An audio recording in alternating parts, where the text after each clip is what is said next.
This podcast is a member of the Voices of Wrestling Podcasting Network. Visit voicesofwrestling.com to hear the rest of our great podcasts, as well as show reviews, columns, opinions, and updates across the world of wrestling.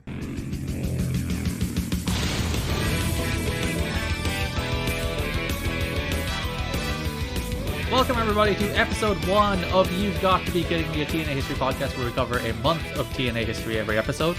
Joining me, as always, is my wonderful co-host. I say as always, this is the first episode, but you've probably heard us before. Liam Jones. Liam, how are you doing?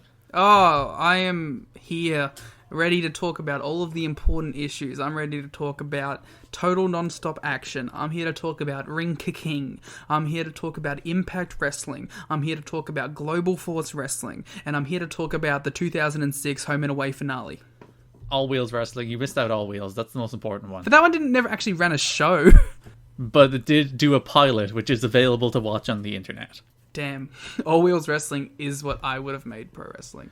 All Wheels Wrestling actually seems like something that would have come out of the first episode of NWA-TNA. It legitimately. How did it take them 9 years to do a NASCAR spin-off when they had Sterling Martin and Hermie Sadler there at the very beginning?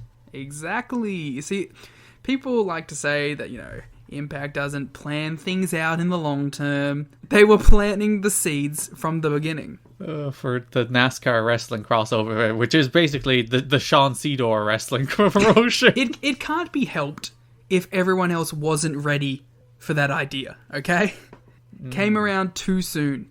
Someday somebody will see that All Wheels Wrestling I think it's on Vimeo or something, and they'll be like, oh.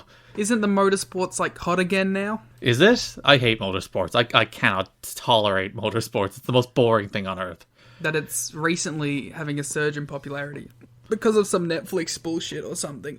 It's always some Netflix bullshit, isn't it? Well, that's where everyone gets, excited about things. People cared about, I don't know. I had no example when I started that sentence.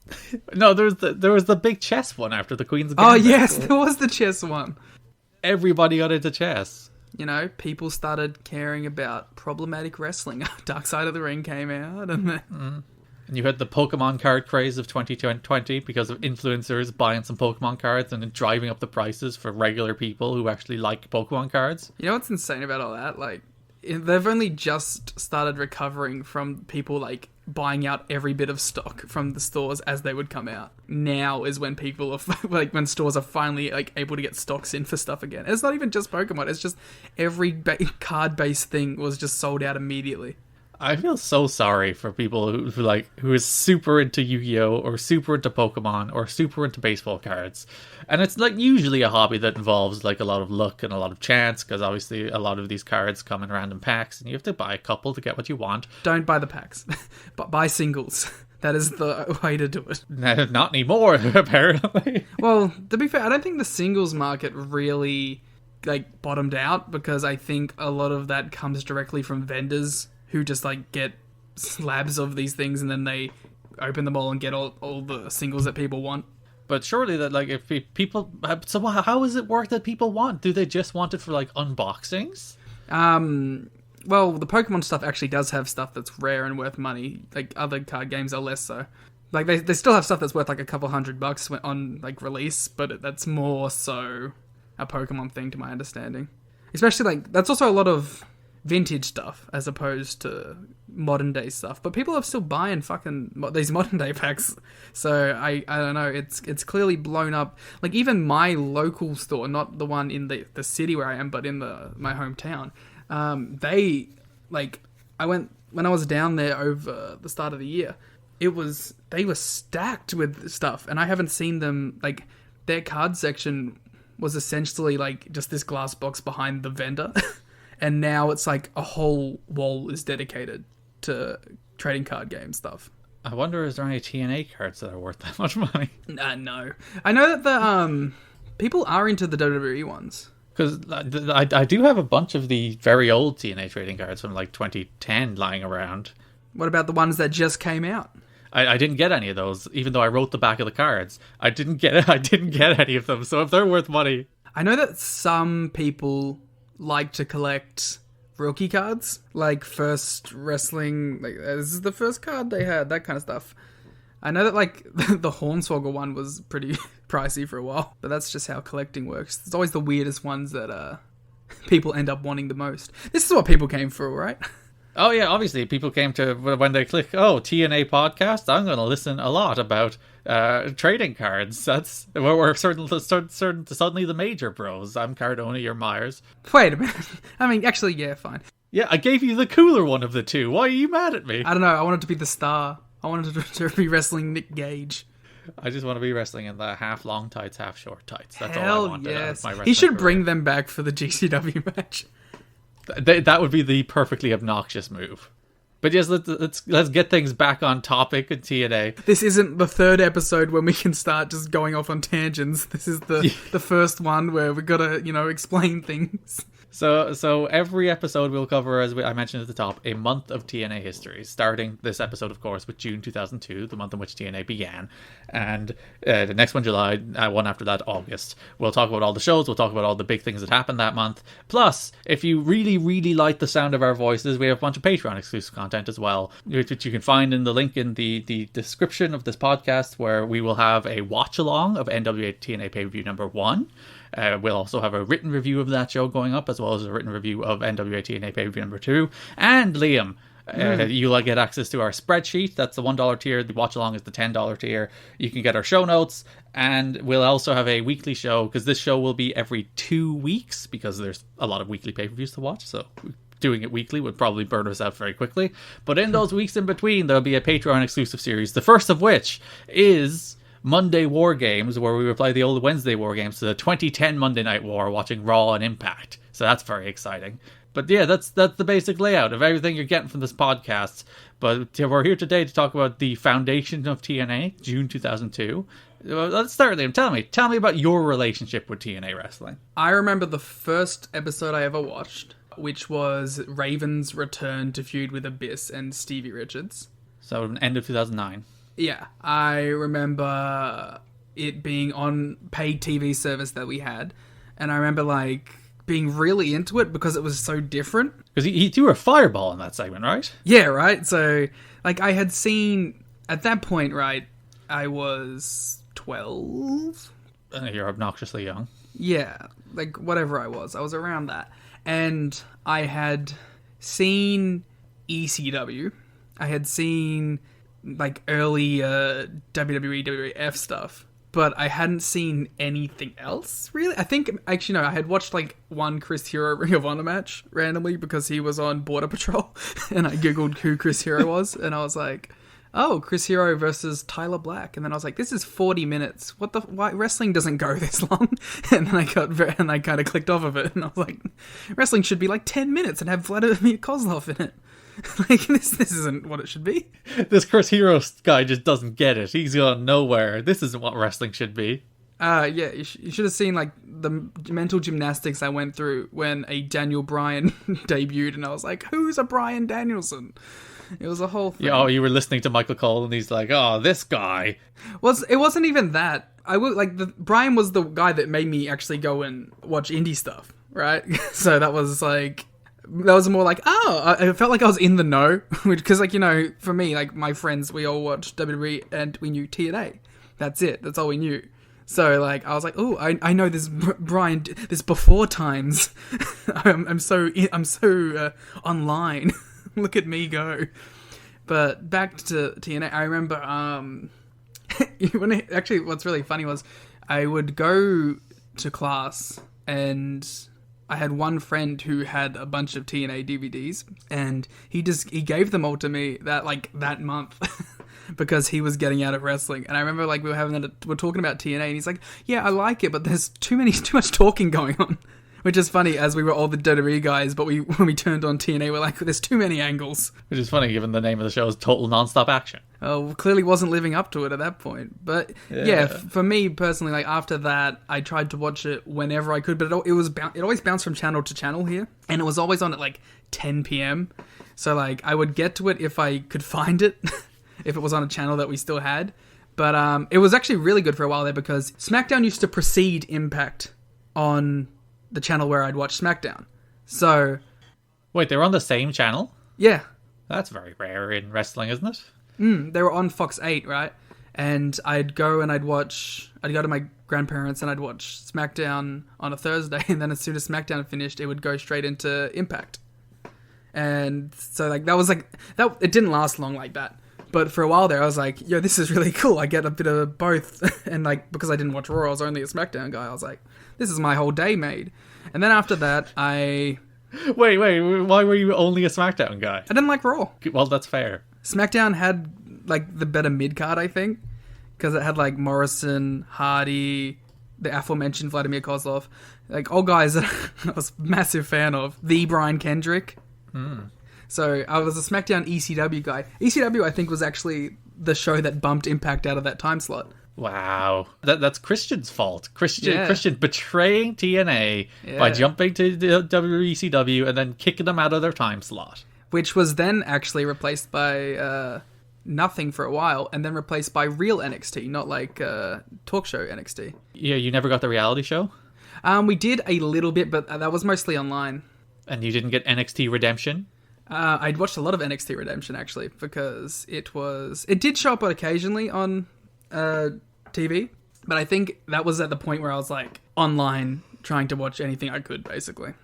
So I watched all of NXT Redemption, and I watched a shit ton of like 2010 superstars. So like that's my big purview there. You want to talk about some Trent Beretta, Kurt Hawkins matches? I'm your man.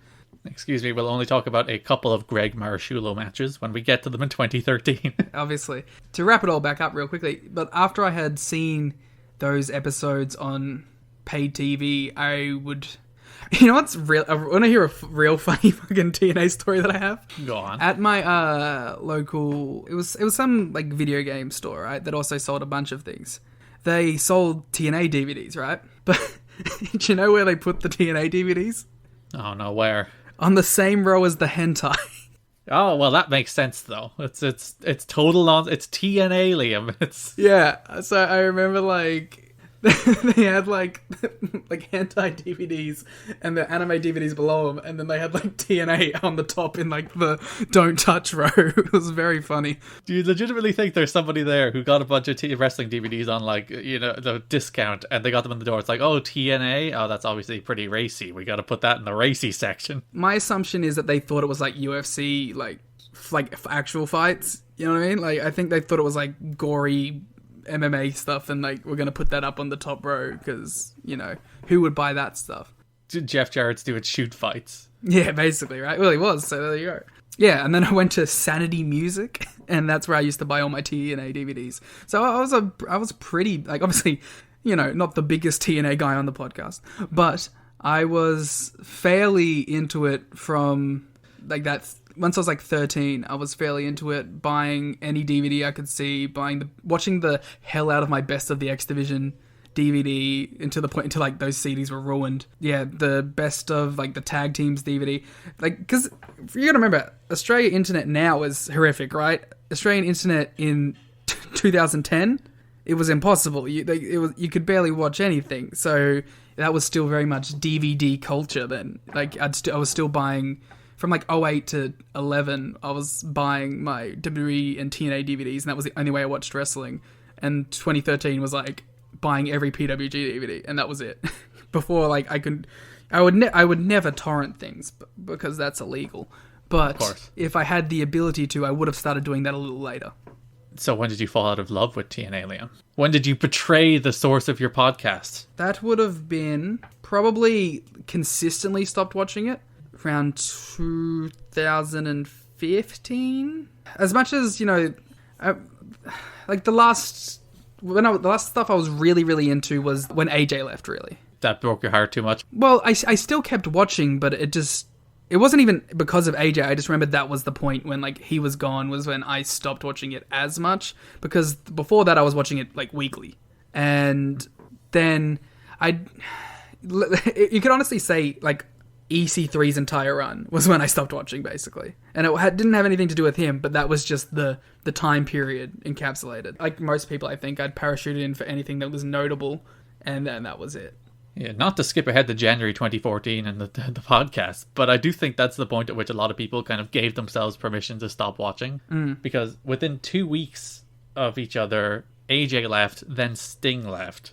And those were the two like most heavily pushed, heavily featured acts along with Kurt Angle for the best part of the last 10 years of the company's history. And they both left within 2 weeks of each other. And I think people were just like, oh, yeah, okay, I'm done. No episode of Impact has been watched by as many people as the last episode that featured Sting. They never did a better number than that episode ever again. I wonder if there is some relationship with the increase in popularity of New Japan and the ease of availability of stuff like your PWG and your Ring of Honor. I wonder if people started to find their alternative pro wrestling fix elsewhere around the same time. I don't even think it's those specific companies. I just think it's the change of the internet era where it's not even Ring of Honor you're competing with or New Japan. It's also Progress or Defy or Evolve or Rev Pro. It's literally every company under the sun now is available at your fingertips, most of which are very easy to do so. You can just log onto a streaming service. You can log onto IWTV and watch all the wrestling you want these days. So I think it just reached this stage where, you know, in 2006, it was WWE, Ring of Honor, TNA. WWE easiest to access, TNA second easiest to access, RH the least easy to access, I suppose, at the time.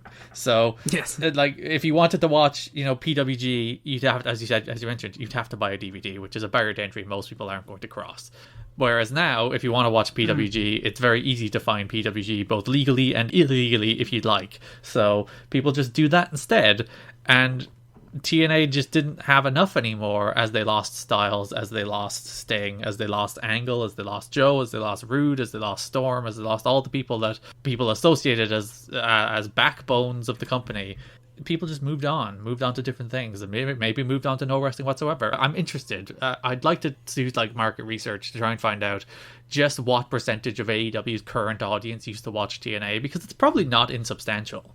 I imagine it's because no matter what, right? TNA lost a lot of, you know, it lost a large majority of its fan base, which is basically going to be the story of this podcast.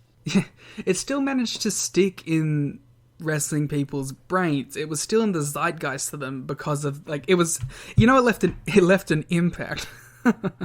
Well, hey, cool. It's impossible to avoid. Listen, if there's one thing I've learned, it's impossible not to make impact puns. So get used to them. Because no matter what, I talked to any of my friends who used to watch wrestling, still watch wrestling. They may not have known of Ring of Honor. They may not have known a New Japan. They all knew TNA. It was firmly planted within their heads of like, this was the number two company, and it wasn't as good. Like, that was basically what the thing.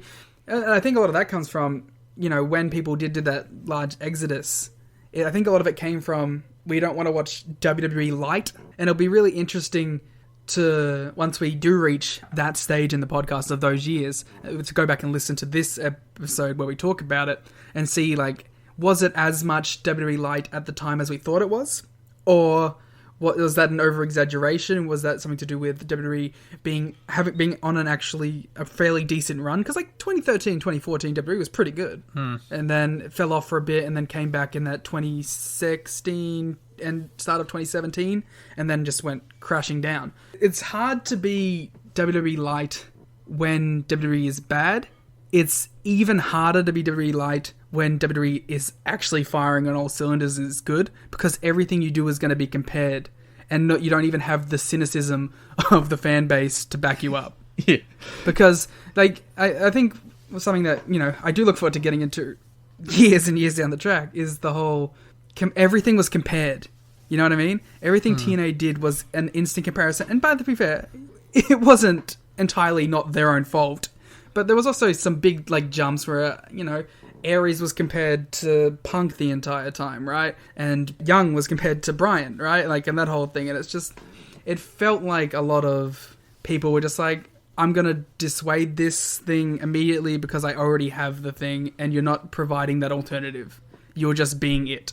The Aries example there is dumb, but the Young one is obviously... Young was a direct, like, response to WWE. Like, that one is... It was the week after Daniel Bryan won the belt, or the week of, and it's like, yeah, Eric Young won the belt. Now it's like, wait a minute. So I think as soon as TNA ceased being an alternative to, like, everyone, that's when it was like, oh, we have no reason to be here anymore. It's not the alternative. It's not doing anything different to separate itself. It's just more WWE programming and worse WWE programming. Significantly worse WWE programming. So before we begin, I suppose I should tell you about my relationship with TNA Wrestling, Liam. Oh, do you have one? No, I've never watched it. This is my first time going through all these shows. What a twist that would be. It's just like, oh no, I've never seen this stuff before. You're just really good at studying. I can just check cage match and Wikipedia pages very quickly. Yeah. So, Garrett Kidney, did you ever watch TNA? Like all people, I would have grown up watching a ton of WWE. And in like 2006 was the closest I was to being one of those people who just stopped watching wrestling because WWE just bored me to tears and there was no one there anymore I liked.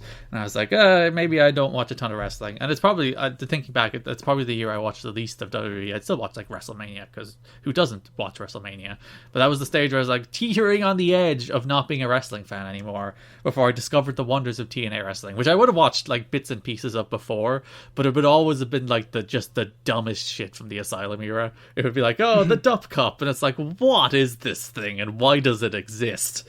Whereas when I got TV over here, it was on Bravo at the time, and I watched the November primetime special that had a barbed wire cage match, great match, very bloody match. Kurt Angle's debut was on that show, and then you saw people in the X Division like AJ Styles, like Chris Sabin, like Christopher Daniels, and like, oh, there's actually good wrestling in the world, not just the same old WWE televised bullshit that's, and even like 2006 was broadly, there's good stuff at WWE in 2006, but it's still WWE. There's nothing like not WWE about it, so if you're disenfranchised with that, there's nothing left for you. 06, 07 is like arguably the most WWE is too, because it's pure like just big jacked stars with some edgy content and women doing sexy things and just, big blood, money still, like it's just, that is like, it's South Park WWE, right? You know what I mean? Like that's 100% what that era is. So that my brother went to Boston with my dad on holiday, and he brought me back as a present the Best of the X Division Volume 2 on DVD, which is the cool DVD that has that like animated cover where all the wrestlers are animated forms. And I watched that DVD like similar to you, like back and forth multiple times, and like that's what I fell in love with. I fell in love with the X Division. I fell in love with Alex Shelley and Chris Sabin and Sanjay Dutt and Shark Boy and P.D. Williams and AJ Styles and Christopher Daniels and Samoa Joe and all those cool wrestlers. And I decided there and then that I would adopt TNA Wrestling, Liam, as a cause, for better or worse, for what clearly means the remainder of my life until I die. And I've been watching every week ever since, because when I wouldn't have the patience to wait until it aired on TV over here, so I would watch it on Daily Motion in the era when you could only watch in like parts. So it's like Impact Part 1, which is 8 minutes, and Impact Part 2, which is 8 minutes, and then you can't find Impact Part 3 because it turns out it wasn't uploaded properly or it got copyright striked, so you have to go find the third 8 minutes of the show. Kids these days don't know how good they have it, Liam, that they can just steal things easily, as opposed to back in the day when stealing things was actually much harder. I must be the last era of it, right? Of people who actually had to like hunt for things on the internet to try and find them. These people don't know about the ditch, do they? These kids these days, they don't know about no ditch. They don't know about using weird software that lets you download videos straight from websites. Or finding those websites, those like weird sites that stream these shows in parts, that like you would always run the risk of having a horrible virus that destroys your computer forever. And you'd get it. And it's worth it to watch like parts of The Apprentice or something stupid. As opposed to now you can just download it with the click of a button or stream it on a website legally. It's so much easier these days. Back in those days, back when we had to struggle and suffer to watch things we wanted to watch. I have another little fun fact about TNA in my formative years of being a wrestling fan. It was the first thing I ever pirated. Was an Impact pay-per-view. What show was it? It was the one that had the Brian Kendrick debut and the Mr. Anderson debut. So Genesis 2010. Yeah, that was the first show I ever torrented in my life. I have to report you actually now. I have to take you in for stealing TNA shows. I'm so sorry. Even though I just admitted to doing it myself via Daily Motion. But Daily Motion is that's the fault of obviously the person who uploaded it, not mine. Yes, yeah. We're just consumers. Well, and by that same logic, whoever uploaded that torrent file, it's not my fault for downloading it. It's their fault for uploading it. Exactly. So then I would have covered TNA consistently. I would have started writing about TNA in the summer of 2009, which would have been around the year you started watching. Then I would have started reviewing it weekly from 2012 through 2017, then work for the company.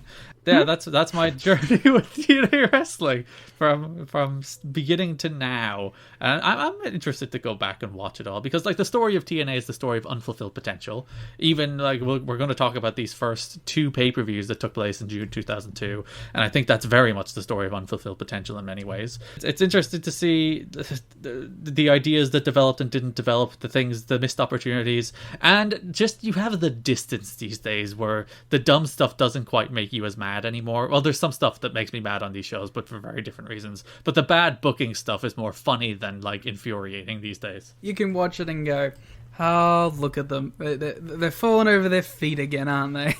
But it's like, it's not depressing anymore.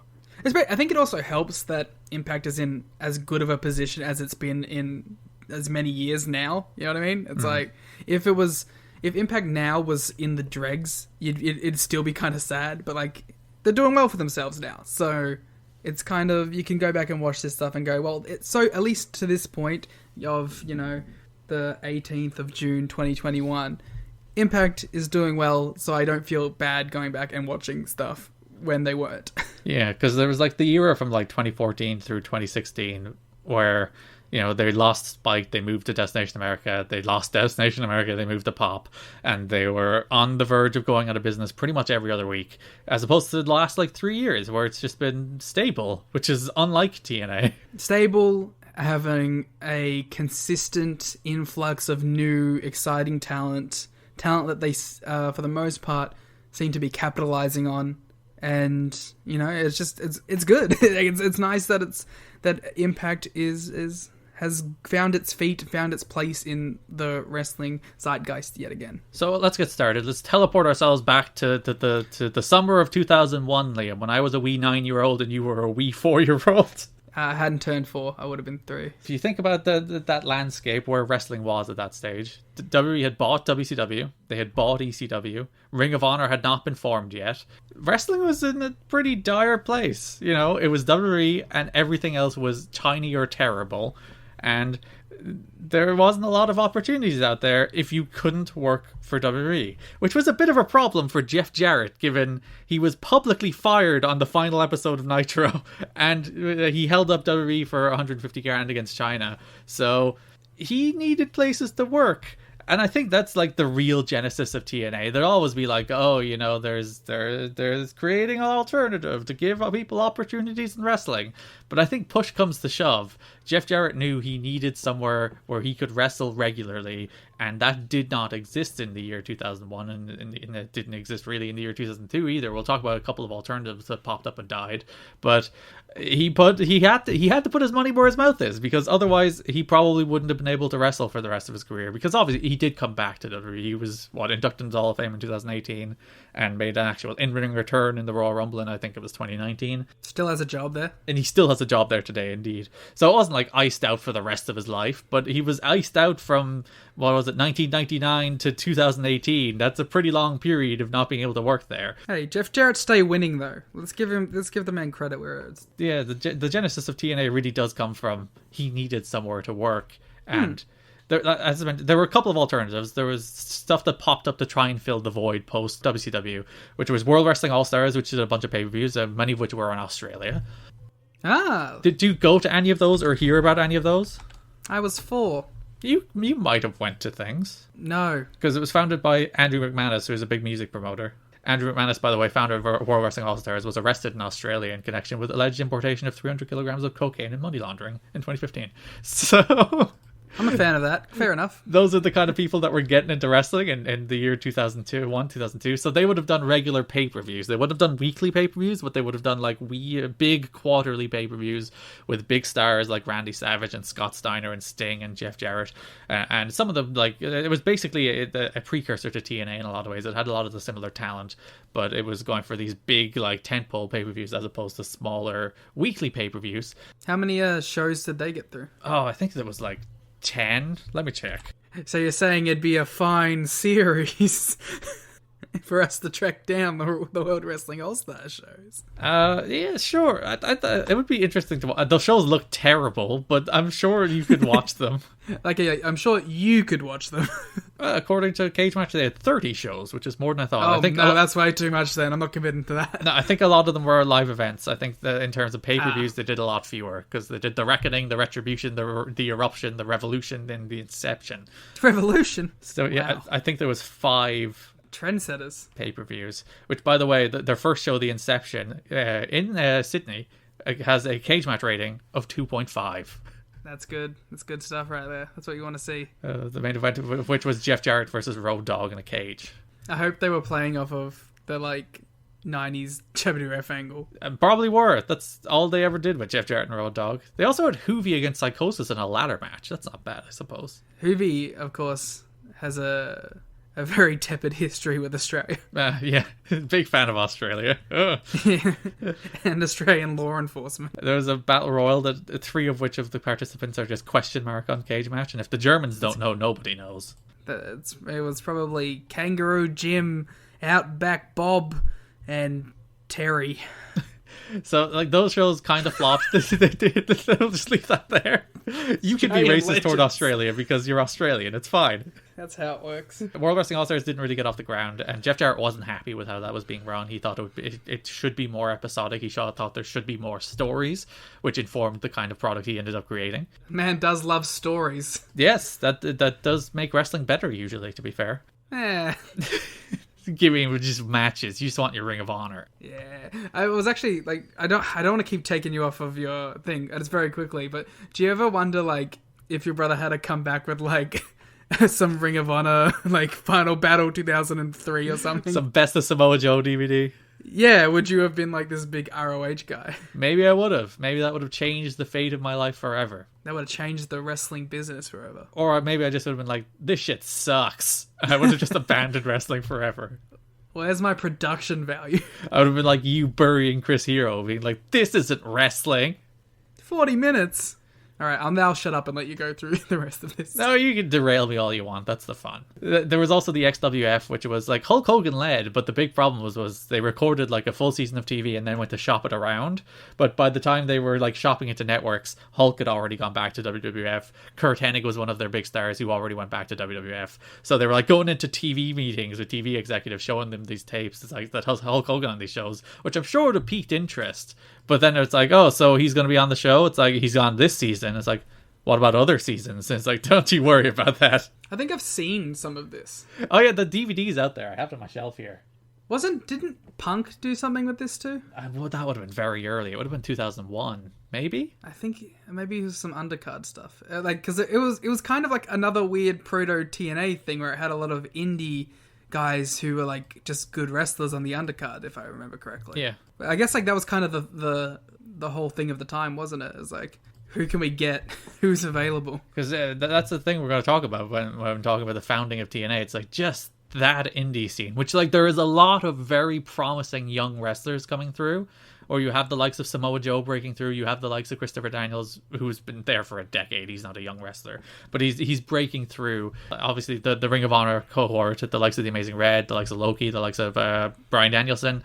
So there is a new generation that's coming, but if you look at the talent landscape in the year 2001, which is even pre-Ring of Honor, you're just oh god, wrestling is doomed. Yeah, and also sure, there's a lot of really good guys on the come up, but where are your stars to carry the brand? That's the other big issue. A lot of them were still being paid by WCW, still being paid by Time Warner, so they weren't working anywhere. And not being willing to drop those contracts in any way. I'm just gonna, or not being able to. It's I got nah. Well, some of them could. That's the thing. DDP gave up his to go work for the Fed, and look how that worked out for him. So a lot of them, the Steiners and the Bookers, or not the Bookers, the Stings of the world that didn't take the buyouts, and they're just we'll just coast here because Time Warner is paying us out for the rest of our contract. And I can't blame them. I'd probably do the same thing. Well, it worked out for DDP, so. Yeah, he had a great career in the World Wrestling Federation. So yeah, XWF flopped. World Wrestling All-Stars flopped. There was no real national alternative to WWE in 2002. Obviously, Ring of Honor was founded in February of 2002. February, right? Yeah, February. And you know, they had their niche, they had their thing, but it was never remotely in the same league as WWE, and it was never intended to be either. That's the thing. I'm not being like Ring of Honor couldn't compete with WWE. They weren't trying to. They were doing their own thing. They were doing their small scale independent. They helped create like the boom of independent wrestling, which kind of still lives this day. Let's see how that goes in the next couple of years. So Jeff Jarrett, Bob Ryder, and Jerry Jarrett went fishing in 2001 and pitched this concept of a pay-per-view only wrestling company, because the big issue with World Wrestling All-Stars, the big issue with XWF in the end, was that they couldn't get television and then died. So they were like, how do we circumvent that? We're not going to be able to get TV either, so we're just going to do a pay-per-view only wrestling company, which is a terrible idea. It's just an abysmal, stupid idea, because like the backbone of pro wrestling for the prior like 15 years was, we have our free television on which we will promote live events and we will promote pay-per-view. And that's how you got people to actually watch the pay-per-views. You built the matches on television and then aired the matches on pay-per-view, and people bought the pay-per-view. But without the free television, the free vehicle to promote that pay-per-view, how do people find out about your product? Especially in 2002, where you don't have the hope of gaining internet buzz. Not that the internet didn't exist. Yeah, because the internet didn't exist, as we all know. Because we have so many of those posts like, what if the internet existed in 2002? What if the internet was around when Jeff Jarrett was running a company, huh? Ah, he would have been fine. Everything would have went well. People would have loved it. Because like so much of the marketing and buzz for these shows did come from the internet. Like you see Jeff Jarrett and Jerry Jarrett and Jeremy Borash doing interviews with the Wrestling Observer, doing extensive interviews with the PW Torch about the founding of this company. That's how they got their word out. But like the internet was not remotely the force it is today. It didn't have social media. Stuff couldn't go viral. If you wanted to get your word out, it's slow and steady, and it's through other people's platforms. That's the only way you could do it back in 2002. So the idea of doing this weekly pay-per-view model where you want to sell a minimum of 50,000 pay-per-views every single week, it was not particularly viable. Do you think that would be a idea that would function better in 2021? Because, like, you know, a $9 price point isn't the worst. Well, it's basically like the backbone of the streaming model when you think about it. Like, instead of paying $9 per pay-per-view, you pay $9 a month to Progress, you pay $9 a month to New Japan, and you get all of their shows for the month, so it's more affordable and it's more accessible. So it kind of works now. Like if New Japan, because the New Japan did charge piecemeal per show, if you remember back in the Ustream days, and people paid it, but not in large numbers. I don't think people would pay for each individual New Japan show like on a $9.99 like price tag on a show by show basis. I don't think that would work. I don't think people pay for that. But as in terms of like the here's everything and you get all the archives, that does work, and people can find like viable models on both an independent level and a mainstream level with that these days. I think it's curious too, because there is some examples of companies doing that now. GCW, each show is a single purchase on Fight, and then you go back to New Japan, they do like their G1 or their Wrestle Kingdom specials, right, where you buy not each show individually, but it's some sort of overarching price point that you will get all these shows for. So I think it's funny. That's like for an idea that didn't work then. There is still traces of it in 2021's wrestling production. Yeah, even if you look last year, that NWA offshoot, was it UWF, the Dave Marquez one, basically did the weekly pay-per-view model. UWF is Glate. Whatever it was called, it was something. You know the company I'm talking about, the fake NWA that was on pay-per-view last summer. Yeah, I'll find it. Give me one sec. So they literally did the weekly pay-per-view model. They did a pay-per-view every week, and it clearly died a death because they started giving away everything for free like 2 weeks after it ended. So they clearly generated no interest whatsoever, and it didn't work. And like you mentioned GCW, like it is obviously operating on a much smaller scale. United Wrestling Network. So UWN, not UWF. I was a letter off. Very different things, though, to be fair. Hey, if they did shoot fighting between Damien Sandow and freaking Eli Drake, maybe people would have watched it. You know, I've just clicked on the UWF thing for a little sidebar. A match that happened on UWF Primetime Live 4, Chris Dickinson versus Max Caster. Well, there you go. Clearly AEW was watching. Yeah. recruiting the UWN talent. Not the UWF talent. No Minoru Tanaka. So yeah, they started with the weekly pay-per-view model. I completely forgot where I was after you mentioned Minoru Tanaka. My brain clearly is like, ooh, Minoru Tanaka. Yeah. So they decided on that model as like the reason they did it at the end of the day is they had no other option.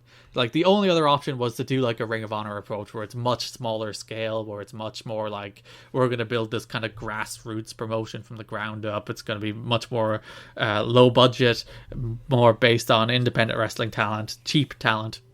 But they wanted the swing for the fences. They wanted a national company. It was always intended to be a national company.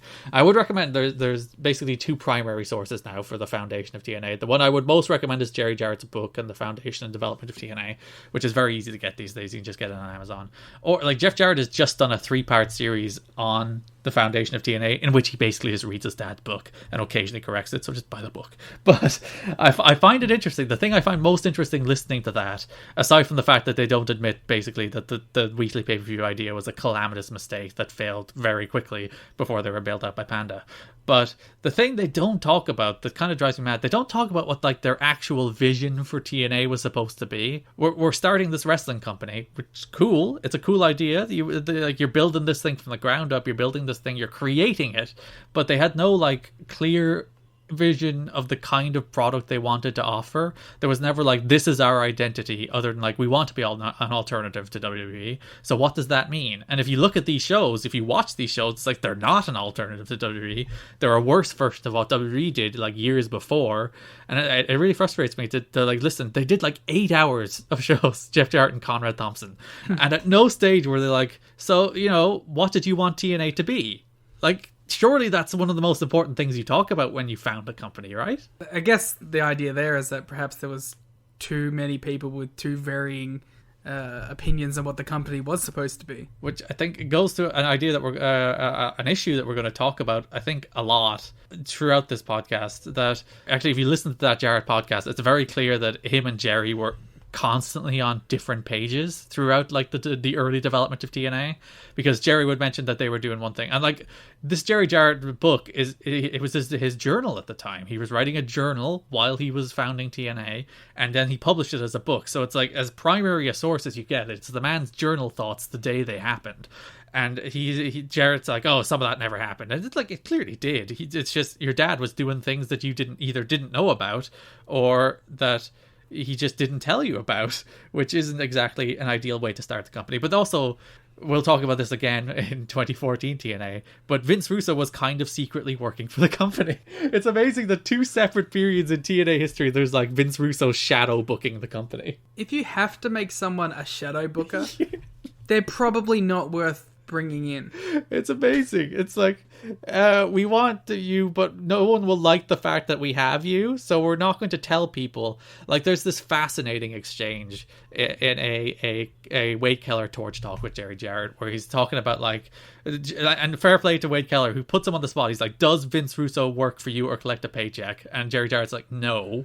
But then Wade Keller follows up with like, but does he have any creative input to the product? And Jerry's like, well, you know, yes, but no, but yes. And it just comes back to the fact that obviously Vince Russo is a close friend of Jeff Jarrett. Jeff Jarrett's biggest push of his career came from Vince Russo in WCW. So Jeff obviously felt like either he owed Vince Russo something, or that Vince Russo was the best guy to present him on television, and he just couldn't cut him loose. Because like Vince Russo was hired by WWE like days after TNA started, days after the June 90th pay-per-view. That's when he went back to WWE for like a day before he was fired nearly immediately. But they still couldn't let him go. He's like, he still has to be this foundational part of the company. He even got a way out.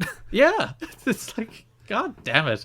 They still brought him back into the fold. He could have just been like, oh yeah, Vince, happy for you to go off to W. Because like, if you read Jerry Jarrett's book, we'll get into the quotes because they're later than June 2002. We'll get into the quotes later, specifically about Vince Russo. But he detested Vince Russo. You know what, Jerry? Me too, man.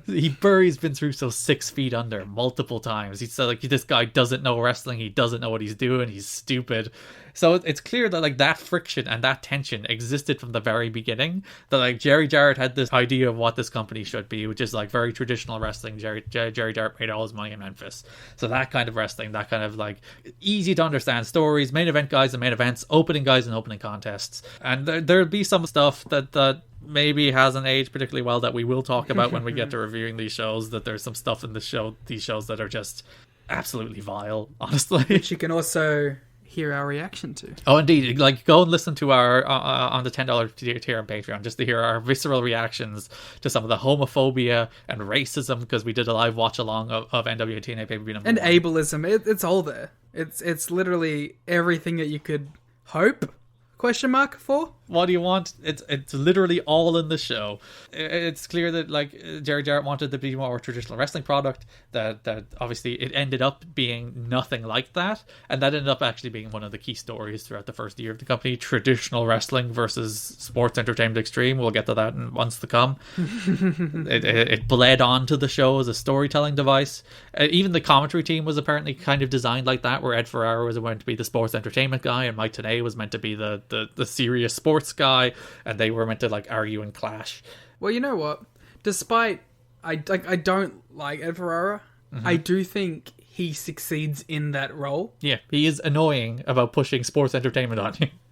But like, I get it. Like, even from a character perspective, like I think it's fine. Like, if he's the guy who's like going, oh yeah, I like the angles and the blah blah blah, and that's why I'm here, and I'm gonna put that over, and I'm gonna put the heels over. But it also like intrinsically tells the audience that the sports entertainment stuff is garbage. Yeah. Because the guy who is voicing that he likes it is the garbage guy on the commentary.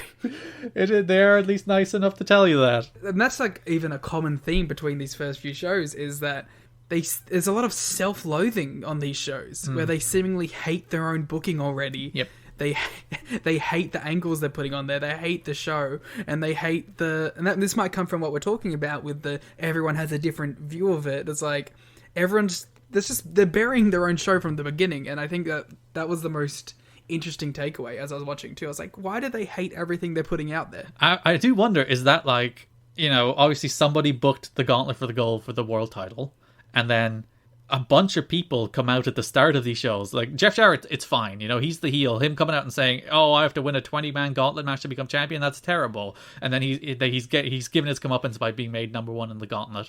That's like that works. That makes sense. That's a heel being a heel and getting his comeuppance. But then like Ken Shamrock comes out and it's like, "Yes, Jeff, I agree with you that this is a terrible idea, but I guess we have to do it." Before then, also Scott Hall comes out, both of whom are babyfaces, by the way, Scott Hall and Ken Shamrock. Scott Hall also comes out and is like, "Yeah, man, it's such a dumb idea that we're doing this battle royal for the title. Oh, it's so terrible." So I do wonder if it's like deliberate sabotage, that like somebody else is like, "Oh, I'm going to script these promos to bury this booking decision that I don't like." But it's not even specifically that either. Like, there's other things on this show that like the commentary is just shitting on. Yeah. It's I don't know. I wonder if there was certain people in other people's ears like, "Hey, Ed, I need you to really shit talk this segment for me. Hey, Mike, can you really bury the sports entertainment stuff for me?" It is kind of fascinating to see that play out on air, like in a way that's really tangible and clear to see. And like, it may be just like they're setting up this story that they're building toward the sports entertainment extreme stuff, where it still doesn't make for particularly compelling television, that pretty much every segment has somebody telling you that part of it sucks for some reason. Yeah, there's like, you can do that and have subtle story tells, but it's like, you don't need to bury the show while you're doing it. Because like, especially, it wouldn't even be that bad if it wasn't on TV, but you're asking people to pay a price point every week while telling them the show is bad. It's such a TNA thing to do from the very start, isn't it? Like, it's kind of mind-boggling, like how it's almost the worst start to a promotion you could fucking do. The entire show spends the entire show telling you that the show sucks and you're a dumbass for spending $10 on it and you should never do it again. And then ends it with, "And we'll see you next week. Make sure you slap in that $10 to go watch Scott Hall and Jeff Jarrett." So we can bury you again for showing up and watching all this garbage. Yeah, it's there's immediately like a test for the like for their own viewership. It's very odd. It's remarkable that like disdain for their own audience was there from the very beginning. Something that WWE has picked up and carried along the finish line. That's what people don't understand when like I criticize WWE. It's like I am very familiar with all of these signs from the downfall of TNA, and they're repeating them like verbatim, and people are like, "Oh, it's going to be fine." It's like, and WWE are much more insulated from that because they make way more money than TNA ever did. But the problems are still there, and those problems are very hard to fix the longer you ignore them. I'm curious, like, if you had to do like a direct comparison point, like, could you what era of TNA is the closest to 2021 WWE from that perspective? It's probably like 2014, where like everybody every week would come out and say how much the show sucked. So you mean the era when everyone stopped watching? Yeah, because like every week there'd be a promo where somebody would like, Dixie Carter, you're running this company into the ground. This company has so much potential, but you're ruining it. And MVP would cut that promo and then turn heel, and then somebody else would cut that promo on MVP, and it would happen over and over again. That's like, everyone knows the show sucks. Nobody is over. Nobody's going anywhere. There's no momentum. Occasionally you get some good matches, but that's about it.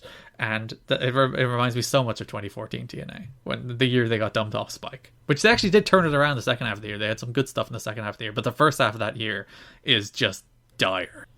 So we talked about the roster. Obviously, they wanted some of the big stars that were available at the time, but couldn't get them. They tried to get Luger. They couldn't get Luger. They approached Bret Hart. There's mention in the Wrestling Observer of a Team Canada that features Harry Smith, TJ Wilson, and Teddy Hart, which like TJ Wilson would have been like 17 at that stage, I think. I think it's interesting that they clearly had that Team Canada idea from like the beginning. Yeah, clearly they loved that idea in WCW, the Team Canada that had Elix Skipper in it and Jim Duggan, all the famous Canadians. They wanted to bring it back. They also wanted Randy Savage, but couldn't get him. Sting, couldn't get him either. Steiner was an interesting one in that like Steiner and Jeff Jarrett are best friends. They're huge pals, but they couldn't get him either. Steiner eventually went back to the WWF, or WWE at the time, of course, to beat up Chris Sawinski. Well, he also had like the Triple H stuff at that point, right? Was that earlier? No, this was 2002. Steiner was still a free agent. He didn't go back until Survivor Series that year. Yeah, so he did the World Heavyweight title stuff as well. Yeah, but TNA would have been long founded by then. But Jeff Jarrett's best pal, he couldn't get him. So like, when you look at the market, when you look at the names they ended up getting, there's like Ken Shamrock, who's an interesting wrestler, an interesting star, but hasn't been around on a national stage for 2 to 3 years at that stage. So he's not like a big relevant name. Obviously, he's a huge name in the UFC at that stage. He has those fights with Tito Ortiz that year that effectively saves the UFC as like, not only that saves MMA probably. The history of MMA is very different without the Ken Shamrock with Tito Ortiz fights, because if the UFC doesn't make it, it's probably not a mainstream thing these days. So Ken Shamrock was a huge star in the fight world at that stage, but not so much in the wrestling world. At least he was still on like the tip of people's tongues. Like, he was still a name for something. Yeah, he wasn't a nobody, but like, I suppose it would be equivalent to, he's not a CM Punk level star, but Punk hasn't been around wrestling for a long time either, and if he came back, it would be a big deal. So maybe I'm being harsh on Ken Shamrock, but he's the biggest star they have. They couldn't get Sting, they couldn't get Savage, they couldn't get Luger. A lot of these people they did end up getting eventually, for one way or another, for one period or another. Some longer than others. Obviously Steiner and Sting had long runs, whereas Luger and Savage did not. But when you take all those people off the table, there's not that much in the way of star power out there anymore. You have Jeff Jarrett, you have Scott Hall, you have Ken Shamrock as people who like people know. And then there's the likes of Rick Steiner and Buff Bagwell, who I think people know, but people don't care about. The Vampire Warrior. Yes, Vampire Warrior, who wasn't like heavily promoted. He was just announced a few days beforehand as being in the Gauntlet for the Gold, and then never showed up again. Clearly, nobody's a Gangrel fan. He shot out early, so obviously they can't keep a guy around who can't even obey the rules of the Gauntlet of the Gold. Shane Douglas, very funny. They were like, Shane, we want you to do the show, and Shane Douglas, Francine was already booked at the time. Shane Douglas was like, it's me or it's Francine, and then they're like, oh, we've already booked Francine, so it's Francine. It's like, and apparently the franchise was bragging about that afterwards. It's like, oh, they got Francine, they don't got me. It's like, you just worked yourself out of money there, pal. You're Like, not in a company that's desperate for stars. They're literally looking for anybody, and you can talk. So, like, you would have been pretty good. I'd imagine they would have taken you. But no, the franchise at the franchise. You know, he made his way in eventually. He did. They all made their way in eventually, except the only one that didn't, that was talked about beforehand, was Bret Hart, who didn't make his way in eventually. But pretty much everybody else did. And, you know, it's a roster. It's such a weird group of people, but it's a group of people. And to be fair, like, there's some stuff in there, you know? Even at the early stages, you got the makings of some stuff, but it's definitely a weird assortment of characters. And like the first person they signed 2 major wrestlers to long-term contracts, and by long-term contracts we mean 26-day contracts, which at the time was intended to be a 1-year contract, because at launch they intended to do their first show live and then tape a show after that.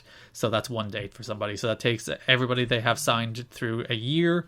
And the 2 people they signed were Ken Shamrock, who was meant to be their like big ace name. To be fair, that's a good signing. As good as they could probably get. Mm-hmm. And then the second one, even better, the phenomenal AJ Styles. See, that's some good foresight, right? To be fair, yeah, there's people who will always say to you that TNA didn't know what they had with AJ Styles. And it's like, he was one of the very, very, very few people they signed to a 1-year contract at the start. Like, basically everybody else was signed to either like a 1-show contract, or in the case of Hall, I think it was something like 4 shows. So like the vast majority of people you saw on the very first NWA-TNA show were not signed to long-term deals. That's the way they set this thing up.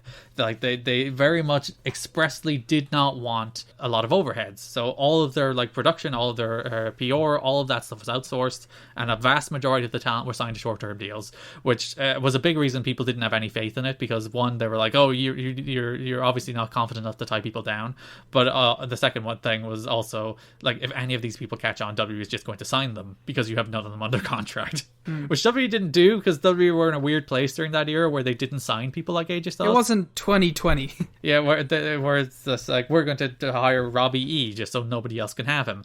It is a salient point that if you don't have people tied down, that WWE can just be like, oh yeah, we'll take him. Great, thanks for making him a star. But yeah, people argue that they didn't know what they had with AJ Styles, and it's just absolute nonsense, given he was one of the very, very few people they actually signed to a deal. Well, also, like, I think a lot of people may base that because on that, like, especially on that first show, they see AJ first match and losing, and they're probably like, whatever. But it's like, even from the first 2 shows, you can tell that AJ was clearly a guy that they were really high on. Yep. Like, he was in that first match, and he was highlighted in that first match. Well, by being pinned, but sure. Yeah, but you know what I mean. Like, there was story. At least they had tried to establish a story with him. They gave him times to shine throughout the match. They gave him an out with getting hit before he got pinned. And then immediately on the next show, they had him in the main event with the X title and showing off, basically, like, that entire match was basically just a whole exercise in how to show off AJ Styles to an audience. Mm-hmm. Not a great story for it all, but they clearly liked AJ a lot immediately. He was clearly intended to be one of the very few people to come out of these first couple shows as like a guy you should actually care about. No, they didn't know what they had with AJ. Oh, he's already biting it back against the IWC. This is going to be the big feud of this series. It's going to be you taking on everyone online with their tweets on the Twitter machine. It's basically, this podcast is basically entirely my opportunity to correct the record on people being wrong about TNA. And then me to, like, be the realist who goes, yeah, there's a lot of bad. How dare you? As we'll get when we get into the actual, like, more stuff about the shows. Yeah, if you look at our star ratings, the list is on the $1 per year tier on Patreon. Basically, all yours are just slightly lower than mine. It's like, hey. I think I am curious, like, going off topic from the formation for a second, on, you know, especially Asylum stuff. Like, Asylum to, as we said, like, 09, I have very little knowledge base on. So it's coming in from me going in there, basically watching stuff either for the first time or just the second time, really. And you, like, the foremost TNA guy on the internet. So, like, it's going to be like, you know, I think in general, when it comes to wrestling, you're a little less forgiving than I am, right? Mm-hmm. But are we going to reach a point where it's like, oh, Garrett clearly has, like, some nostalgia goggles here. And I'm going to come in here and go, actually... You were the objective star rater. Yeah. I am curious to see like how much that plays into it. But like this wasn't like you weren't watching like this era of TNA at the time. No. It is the era of TNA that I would have the least nostalgia for. So I expect that to be more around the 05, 06 era and beyond. So they wanted a bunch of NWA legends for the opening ceremony to get the belt prestige. And boy, did they get them. Well, to be fair, they did get a bunch of them. Like Ricky Steamboat, Harley Race, Dory Funk Jr. Those are good level like NWA stars, people who have strong association with that championship and with that legacy to kind of show up and tell you how important it is. Mm-hmm. They also had Jackie Fargo, Corsica Joe, Sarah Lee, but sure. They had Jackie Fargo be there for like 5 hours of the first 2 shows. I like the way it's like Harley Race and Dory Funk are much bigger stars than Jackie Fargo, but Jackie Fargo is a bigger local star, perhaps. But like Jackie Fargo plays a huge role in that show, whereas like that's because Jarrett likes him. Jeff Jarrett famously ripped off the strut from Jackie Fargo. To be fair, Steamboat also plays a big role. Steamboat plays a big role on both shows too. They also wanted Dusty Rhodes, but Dusty was like, no, I want a lot of money. And also Dusty apparently was like, actually, you're taping 2 shows at once, so this is 2 bookings, not 1. So I want double the money. Fair play to Dusty. Always a worker. Dan Severn becomes a big point of contention on the Jeff Jarrett podcast, where it's like, Dan Severn was NWA champion heading into these shows, and the long-held story, the story that's backed up in Jerry Jarrett's book, is that Dan Severn was double booked on the launch date on June 19th, was not available, so stripped of the title, and they went into the gauntlet match. And the way Jeff Jarrett goes on about it, he did not want Dan Severn on his show. I've never heard a man have more hatred for Dan Severn in my life. What happened between Dan Severn and Jeff Jarrett? I don't know. Conrad kind of pokes at him. It's like, what happened here? Why do you... Because, like, it's not like, we have no interest in Dan Severn. It's like, he's like, Dan Severn was not going to be on my show. It's like, whoa, dude. Do you think Dan Severn beat him up? He shot on him, yeah. And like there's such an easy story there because Dan Severn and Ken Shamrock were UFC rivals. So sure, like a really cool match to book would be Dan Severn against Ken Shamrock. 2 pioneers of the sport in the US. And like maybe it wouldn't be the most charismatic, dynamic match in the world in terms of like promos and stuff, but it's such an easy story that might actually generate some interest. A Dan Severn versus Ken Shamrock pay-per-view main doesn't sound like a terrible idea for a company trying to get any and all buzz. Especially on this, like, your freaking pay-per-view main event ended up being Malice against Ken Shamrock. Like, hey! And I like Malice, but nobody cared about The Wall, No one was like, oh, The Wall's on the show? That's why it wasn't pitched as Malice versus Ken Shamrock for the NWA title, was it? Do you have any problem with the Battle Royal for the world title? I don't. I think it's a perfectly fine way to crown it. Like, I would prefer a tournament. Like, I always prefer a tournament. Yeah. But if you have to do like a one-day kind of, we got to get it in there and out there.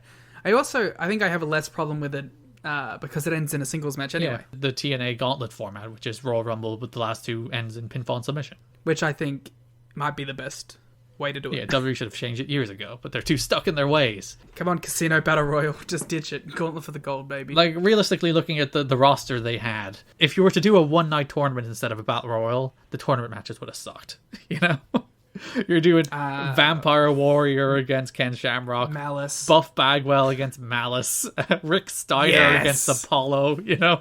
I'm trying to put together tournament matches here. Excuse me, it would be Rick Steiner versus Scott Hall, Jeff Jarrett versus Apollo. There you go. But like, would you like to see that one night tournament? I wouldn't. So I'm more on board with the idea of just doing a gauntlet in that case. I don't know, man. 4 Malice matches is right up my alley. James Storm and Chris Harris, actually, they were not signed originally. I don't even think they were on people's radar. But on June 1st, on an independent show, they did on a Burt Prentice show, they did a match on that show where TNA were just in the building. They had like Don West and Ed Ferrara there. Jim Cornette also got in a fight with Ed Ferrara on that show for mocking Jim Ross in WCW. But of course. You know, that rules actually. Ed Ferrara's getting on my side. Well, he mocked his Bell's palsy, so it's... No, damn it, Ed. You couldn't take the high road. Couldn't just call him a bad announcer or something. But yeah, Chris Harris and James Storm had such a good match on that show. They actually earned their way onto the TNA show and then ended up being very important parts of TNA. So imagine if they just randomly didn't see that Chris Harris James Storm match. I think TNA would be even more dire than it ended up being. Or if that match was shit. An interesting little factoid about that Storm and Harris match, they actually mentioned it on commentary on the second show. Yeah. So they were like, these 2 guys, they're good. And they ended up being good. Yeah. So that worked out. They were pretty good on that second show, actually. Yeah, they're one of the few redeeming factors about that undercard. That second show was rough. We'll get to it. We had the foundation of the commentary team, which Don West was one of the first people brought on. His name was bandied about during the WCW days, but Don West was known as a television shopping network guy. He was at the Shop on Home network where he sold sports memorabilia. He was a pitch guy. He was a sales guy. He was once spoofed on SNL by Will Ferrell, because that's how Don West is the most easily spoofable man in the world. But obviously he had never done wrestling before, and I love Don West in this era because he's just so objectively wholesome, and he's so enthusiastic, and he knows nothing about wrestling. No, he has no idea what's going on. But AJ Styles does a Hurricane Rana and he loses his mind. Yeah. It's the coolest thing he's ever seen in his life, and it's so much fun to watch. I think he'll get better at it, but there's very clearly some times in these first two shows where Mike Tenay has to be like, all right, you're giving away the show a little bit here, man. We gotta reel it back slightly. when I forgot who it was. It was in one of the matches. I'm just gonna go through the results real quick to see if I can work it out. Was it when he was shouting, "It's gotta be Malice"? Maybe. Yeah, that was a great one. There was another one that I can't remember, but it was some match. I'll just say it was the Brian Christopher K Crush match, right? I don't know if it was, but at one point he just goes, K Crush is on the Heat segment beating him down, and he just goes, Brian Christopher's gonna come back and win. I love him working out how pro wrestling works in real time. It's like, oh, this is how this works.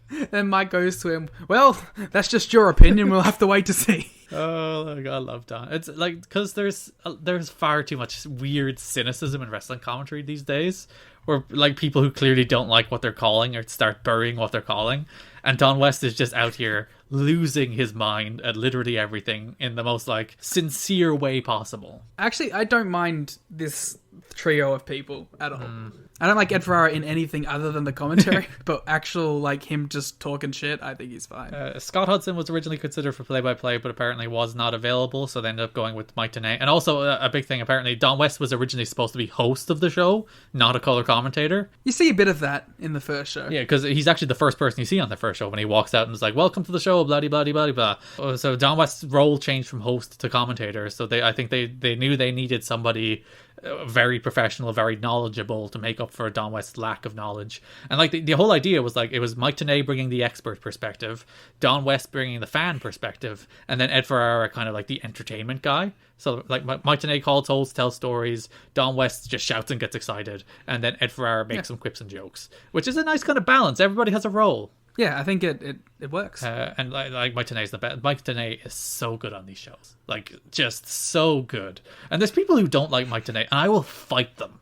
Because he's knowledgeable and he's passionate and he's enthusiastic, and he just nails the big calls and he makes things feel important, and he makes I think this show would feel a lot more haphazard and a lot less credible if it had an announcer that wasn't as professional and on it as Mike Tenay was. He's the voice of TNA to me, say what no one else even above Don West.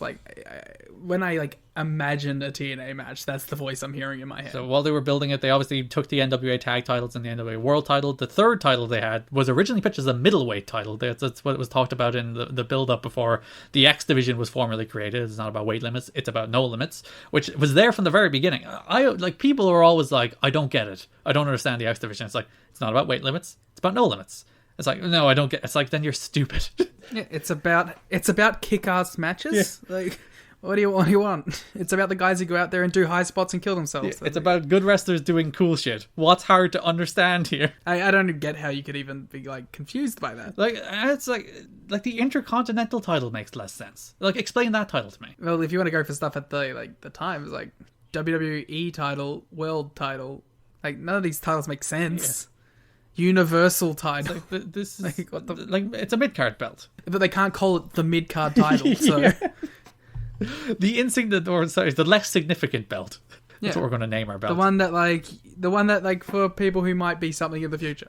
But it's very clear from the very beginning. I think they kind of know it, and they increasingly lean into it. But that's what TNA is. The X division is the thing that actively stands out. Yeah, it's probably also the most consistently good part of the company. Maybe some would say the only good part of the company. It's interesting to read quotes and booking philosophies because, as I mentioned, they kind of collide and contrast. Because, like, Jeremy Borash was on Wrestling Observer Live and he was talking about how they needed water cooler moments, they needed the shock and awe, they needed fast-paced wrestling and outside features, which is very Vince Russo.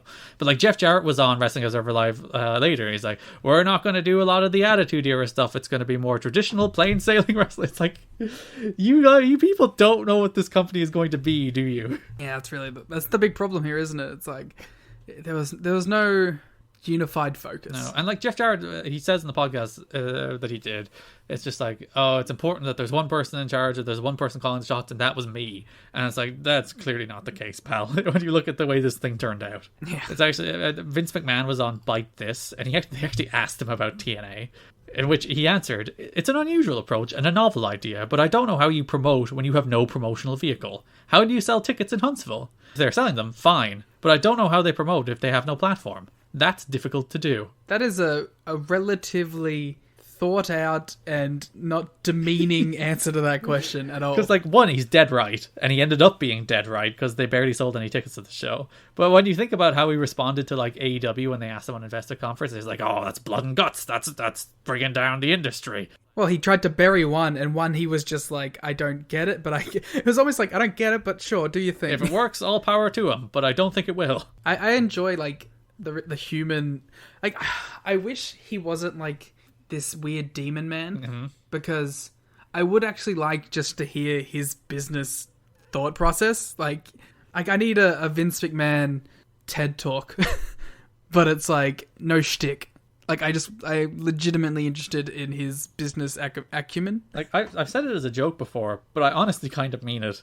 That the best content they could ever do is just slap a camera on him for like a week. You know, just follow him. Yeah. And just, like, see what this man does, and his weirdness, and his, like, ketchup on steak, and his refusal to sneeze, and all, like, the weird Vinceisms that are charming, and then all the weird Vinceisms that are not so charming, and just like... Well, we can't talk about those ones. Who is this man? Because, like, he has kind of ascended beyond just being a person, hasn't he? He's like this figure in the ether of professional wrestling who has been ever present for the last 35 years, as opposed to being just a human being. And Vince the human being is very weird and strange, and I'd like to just watch him.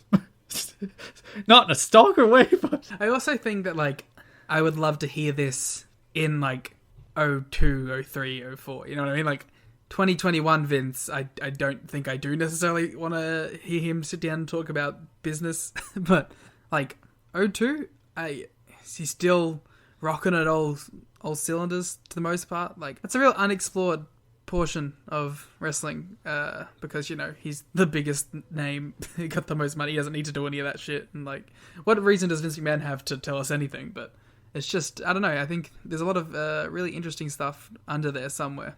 Under the sneezing and the steaks and the not watching anything, not watching movies or listening to music. There's some stuff there, I'm sure. Yeah, Vince ended up being right. They barely sold any tickets. They were in I believe a 4,000 or 5,000 seat stadium.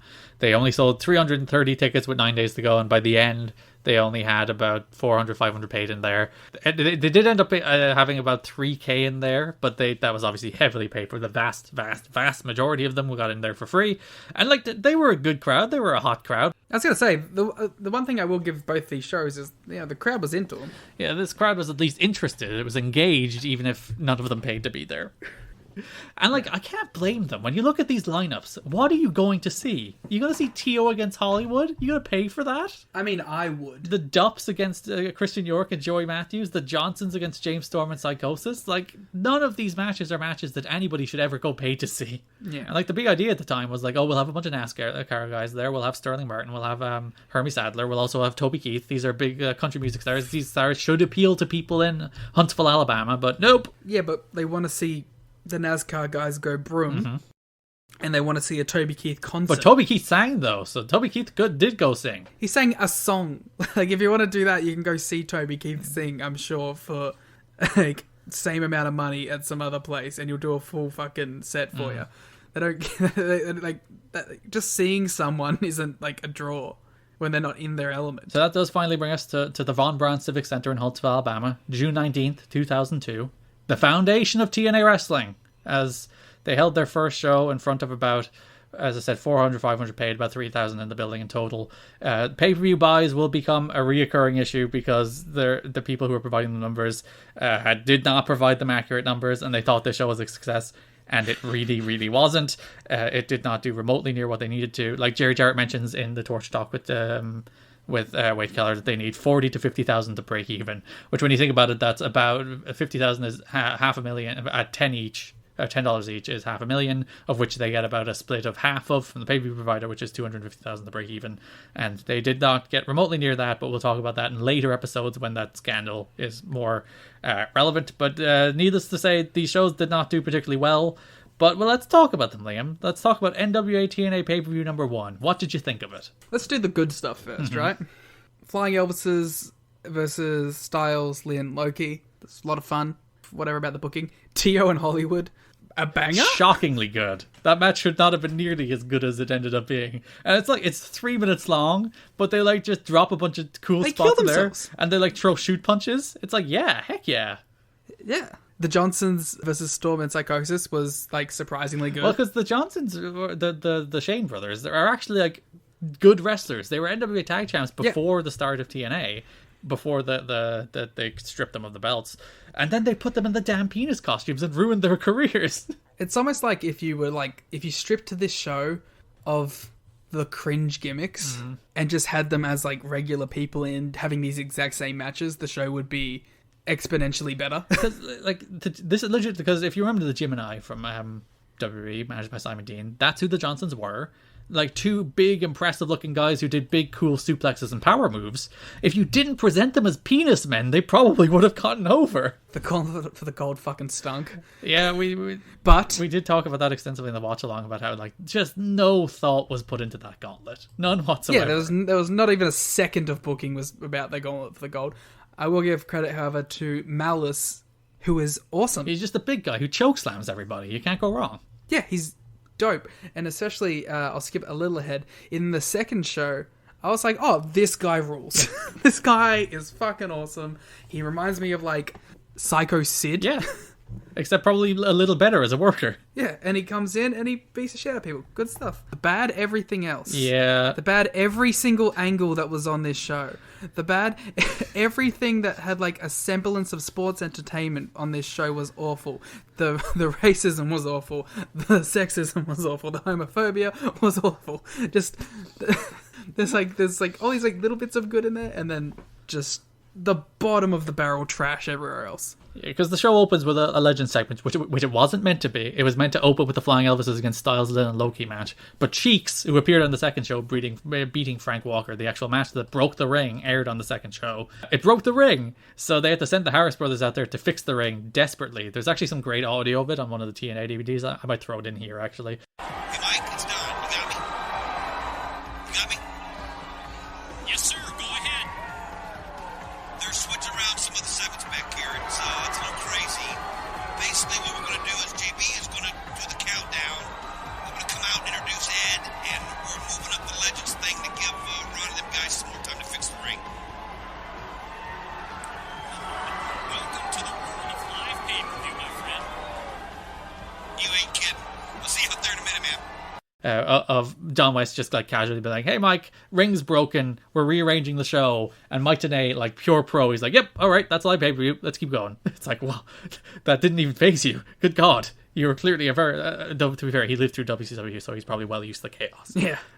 He's yeah, I'm ready. That was the fifth thing I was prepared for. But yeah, they did open with I thought the legend segment was pretty good. It's this belt is meaningful, it's important, until Jeff Jarrett and Scott Hall and Ken Shamrock came out and buried the idea of the match. Because that's the worst part. It's oh, this actually makes sense. You have these venerable champions, Dory Funk Jr., Harley Race, Ricky Steamboat, these people who are really legitimate legends in the NWA, telling you how important this belt is and how we're going to crown a champion and how it's going to be meaningful, and great idea, establishing the belt as a big thing from the very beginning. But then you have people come out and bury it. It's what are you doing? It also doesn't help that after all of this stuff, total non-stop action, first segment is an in-ring talking, everyone come out, music hit, talk about the main event segment. In their defense, they didn't want it to be that I know what you mean, but perception wise, yeah.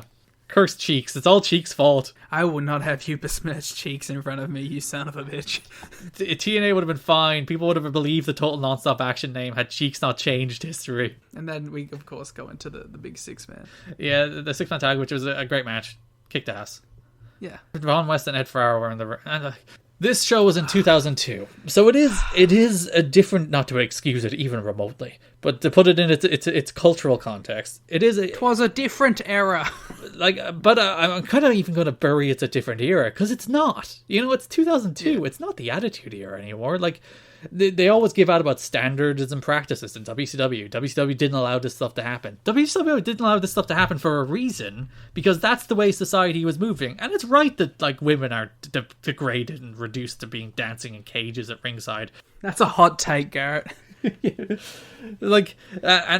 you hear the wrestling people desperately cling to, like, oh, we need to be edgy and gritty, which basically means, like, racism and sexism and all the bad stuff and the homophobia on these shows. Who says that anymore, though? Like, who's out there fighting for, like, that? Who wants the Attitude Era? You still get the Russo disciples. They're less these days, but they're still there. I had 2 of them in my mentions the other day. Yeah, but, Garrett, who gives a shit about anyone who listens to Vince Russo? Those 2 people do, apparently.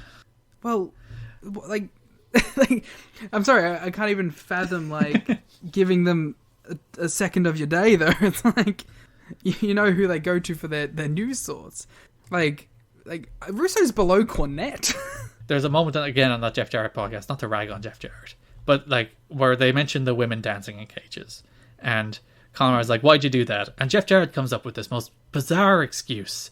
That it's like, we were on pay-per-view and we needed transitions between segments, so we decided to put women in cages so we could cut to like 10 seconds of women dancing in cages to transition between segments, as if like pay-per-view was only invented by TNA then, and they're like, we're fixing this problem that WCW, who have been doing pay-per-views for 15 years didn't have, and WWF, who have been doing pay-per-views for 15 years didn't have. None of those people need dance. And like, Conrad called him out on it. It was such a lame excuse. Like, own up to the fact that this was... It's just, even by 2002, it was like, this is just isn't acceptable anymore. Why are you doing this? There's a couple things wrong with that, Jeff. One, there was women in cages in the crowd who weren't shot. One of them, like, way off to the left, off camera. And 2, the company's name is TNA. So clearly, they weren't just there as a transition. Yep. Quotation marks. Actually, it's the name of the company was meant to be Tuesday Night Attitude, but then the pay-per-view company was like, actually, you're airing on Wednesdays. Thus, proving my point more. It tells you how absolutely committed they were to the TNA name and the TNA double entendre, that when they were moved to Wednesdays, they were like, we're just going to come up with a different meaning for the acronym. You know what? A young Liam, when he first started watching TNA, didn't even get that. Because, like... the whole TNA thing was like such an early 2000s bit. Yeah. You know what I mean? So I just thought it was a cool acronym for a wrestling company, really. I was like, oh, that's cool. It doesn't have, like, there's no W in it anywhere. Yeah, the point Jeremy Borash always raises, like, on the History of TNA Year 1 DVD, he mentions that he was standing in the middle of the ring on that first show as he was ready to do the countdown, and, like, just organically the crowd just started going, like, TNA, TNA.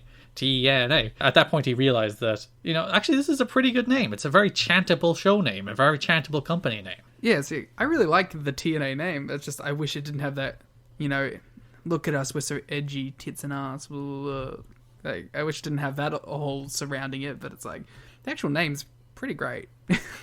But to go back to the Wade Keller torch talk, where Jerry Jarrett was interviewed, he expressly said, we think that to march a naked girl out de-emphasizes TNA instead of enhancing it. Our product will reflect that. To which Wade Keller follows up, but you do feel that having women out there as eye candy, no matter how revealing or provocatively dressed they are, is important. To which Jerry Jarrett responds, yes, it's important to the 18 to 35 male demographic that we are going after. Which honestly makes it worse, that it's just this cynical, desperate play for horny teenagers' attention. Well, it's like what we said in the live reaction. It was like, this is why we come for wrestling.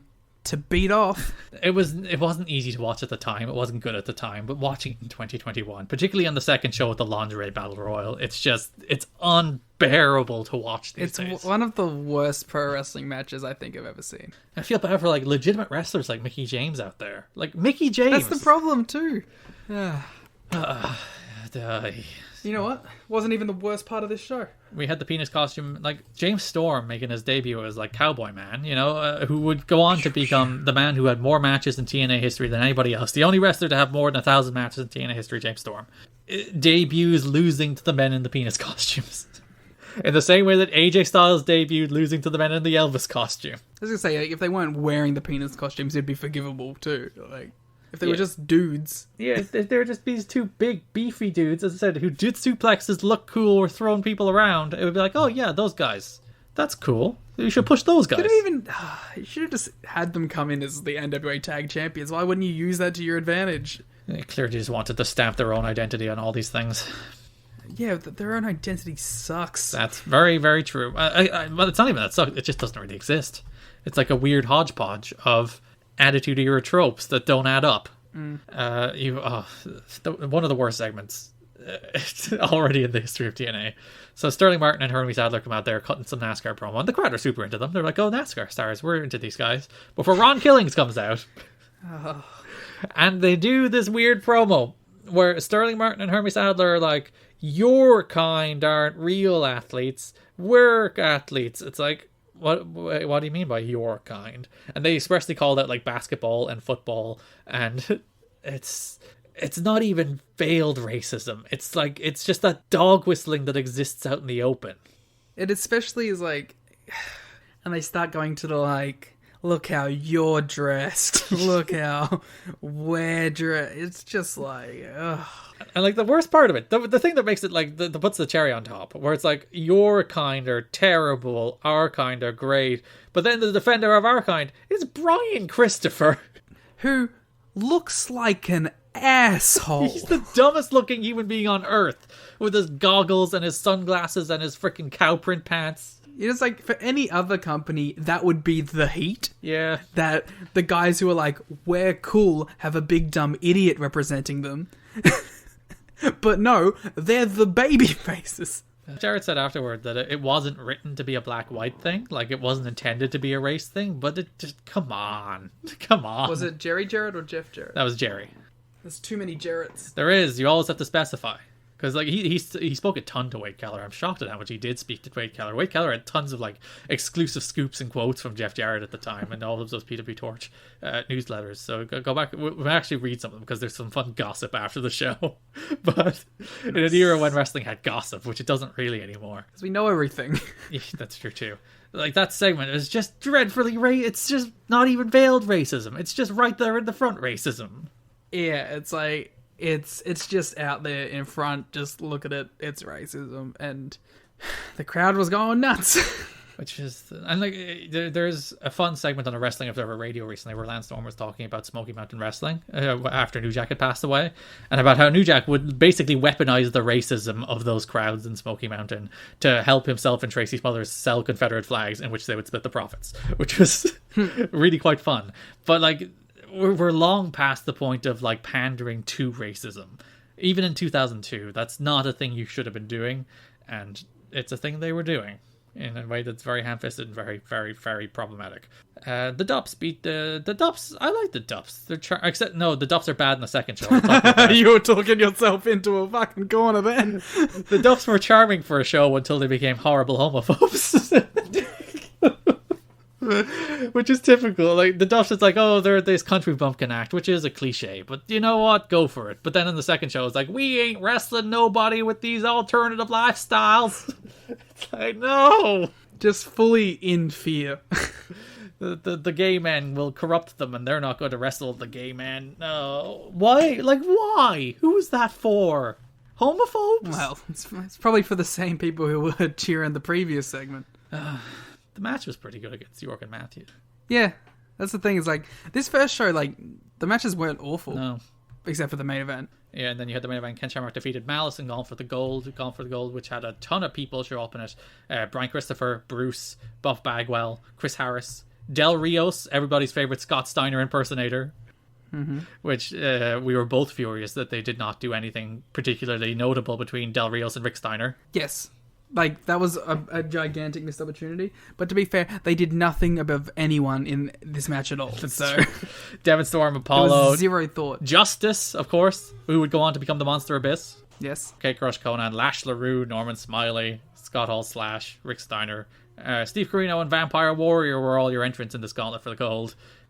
Carino was a real big surprise for me. And he did nothing. He was just thrown out. He did nothing. He did zero. He did below nothing. Like, Carino must just like come from that era where it's like everyone slightly before him must just hate him. And then everyone after him, like, kind of like weirdly idolized him. Well, the big reason he never got like much run in TNA was because he was too busy doing Japanese stuff and he wasn't available often enough. But even so, do you think Carino would have been the top guy in TNA in the early 2002s? No. Yeah. But you never know. Weird people showed up as top guys in TNA. Ron Killings ended up being one of the biggest stars of the first few years of the company, and no one would have predicted that beforehand. I think that was more so a lack of other options. Yeah, which, like, racism aside, Ron Killings was good in that segment at least. He was like a man who had he also charisma. looked good on this show. It's in the main event and on the next show as well. So yeah, that's the first show. It's like, if you look at up and down this card, it's basically the entire show is meme wrestlers and bits beating real wrestlers. And honestly, I think this show is like a show you should watch, though. It's historically important. It's on Impact Plus, of course. It's also free on YouTube. If you just search the first TNA show, you'll find it. It's all, the entire show is up there. If you'd like to experience it, especially today as we put this up, it'll be the 19th anniversary of this show. But also wait and buy our Patreon and then watch it with our reactions. Yes, well, you can listen to our audio track of us burying all the things that happened on the show. Yeah, we did a countdown, right? You can sync it. Yeah. So yeah, that's the first show. It's a show without an identity. It's a show that's clearly like just bizarrely thrown together without any clear like indication of what it's really meant to achieve. Like what's pushing the Dupps meant to do? What's pushing the Johnsons meant to do? Other than it's people in the writers' room find that nonsense funny, and it's sad and desperately pandering to an audience that they didn't even get in the door. That's the thing. It's like, you know, with the freaking lingerie battle royal and the racists and the homophobic stuff. Not that you'd understand it, but like if you were pandering to an audience, you'd be like, oh well, they're doing something there. They didn't even do that.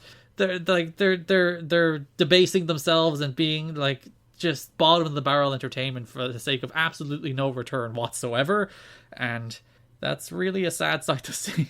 I don't know. It's definitely a weird, dated show, but a show that like you could put on with your friends and go, haha, look at this show. I had a good time watching it with my friend Garrett, but I don't know if I would.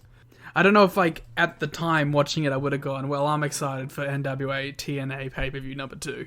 It's weird because a lot of the ratings in the time were like 5s out of 10s and 6 out of 10s, which I would have said are way too high, and people being far too optimistic based on like this 2 hours of entertainment. But like, it's 2002. Who am I to know what the wrestling mind space was like then? Which brings us to the second show, which like was the first show with all the bad stuff and much less of the good stuff. This show, like, aesthetically, as I was watching, I was like, this is WCW. Yeah. This is what it reminded me of. I was like, I felt like I was watching 2000s WCW right there. And like, it's very clear that was the intent. You know, they were trying to be the replacement for WCW in the market. They were running old WCW markets. They even had a WCW ring, like the literal ring was a WCW ring. So like a lot of the small things in that era were directly catered to the people who had stopped watching wrestling after WCW had died, which it's actually fascinating to think that that's the thing we're kind of still doing. We're still like pandering to the old WCW fan 20 years later. But even then, a year later, they were still like, you know, this is designed for the people who liked WCW. But like WCW is a very broad spectrum of things. The old era of like the Flair and Steamboat and WCW, which is like these big iconic main events and these big matches. Then there's like the weird era between that. There's the Hulk Hogan era, there's the Nitro era, there's the NWO era, then there's the kind of Death era, which honestly TNA more than anything is based on the Death era. But that's what I meant. Like, that specifically was the era of WCW that this reminded me of, where everything is terrible except some occasionally good cruiserweight matches, which is basically the TNA identity. But yeah, I don't even think they did a good job of like finding that WCW audience. Obviously not, otherwise they would have had audience. Yeah, because like when you read like their expectations, like they wanted this show to like tour every 2 weeks in different markets. Huntsville was the first one; they did like 400 people paid, and I think that Nashville was the second. They were doing to the municipal auditorium, where they then started considering Nashville as a home base, which eventually they would do. But like they considered this a touring brand before it utterly flopped as a touring brand, and. Like, what were they thinking people would come out for? I just don't understand it. Because they didn't even announce... Like, Scott Hall and Jeff Jarrett would be a match that would probably get people in the building. But because it was set up in the first show for the second show, they couldn't announce it, so people wouldn't show up. Hey, you know what they could have announced that for? The first show, if they did Dan Severn versus Ken Shamrock in the main event. Yeah. You could have had Scott Hall and Jarrett. You could have had some good singles matches, some meaty stuff to sink your teeth into. But no. I guess they were right when they were burying the gauntlet for the gold the whole way through the first show. It really ruined the first show. Maybe they were right. So that brings us to NWA-TNA PPV number 2, as I mentioned. It opened with Jeff Jarrett against Scott Hall. Interesting. Fair play to Jeff Jarrett. He at least lost on both of the first shows. I thought that was really interesting. But what I thought was more interesting is that Jeff Jarrett's character is apparently just that he is Stone Cold Steve Austin. Yeah, because he's booking himself. Yeah, he doesn't give a shit. He's the biggest badass in the room. He's slapping people. He's walking through people. He's calling the shots, starting his match right now. He's like Jarrett is being presented as a badass here, choking Jackie Fargo backstage. Because the Jarrett I know is like, you know, WWF singy man loser who's like trying to cheat to win, really. So I think it's very, or like later on, legend guy who's cheating to win and hiding behind a bunch of people, right? So this like weird middle ground of like Jarrett just being like, I'm the baddest man in the company is so odd to me. Listen, he finally got control of his own booking, and even though he booked himself to lose, he was not booking himself not to be a badass. Because like even though he's thrown out of the Battle Royal by Toby Keith and Scott Hall, he's screwed there. He's screwed by Toby Keith again here. So like he can't even be beat clean by Scott Hall. But to be fair, like I also don't blame him, because who else? Yeah. Who else on this card do you have to be the focused main guy? Well, it's Ken, and Ken ends up being the focus main guy until Jeff comes Ken along. is the face. Who is the top heel? Like, it's Jarrett. It's the only option you have is Jarrett. It's obviously Buff Bagwell. Buff was over on that first show. That's always the thing with Buff. He could do a good, 60 seconds.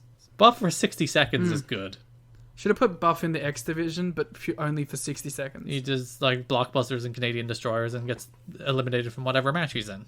Yeah. But I actually liked this match. I thought it was... Crowd was red hot. Crowd was super into it. I think that's what really helped it, was the crowd was fucking molten.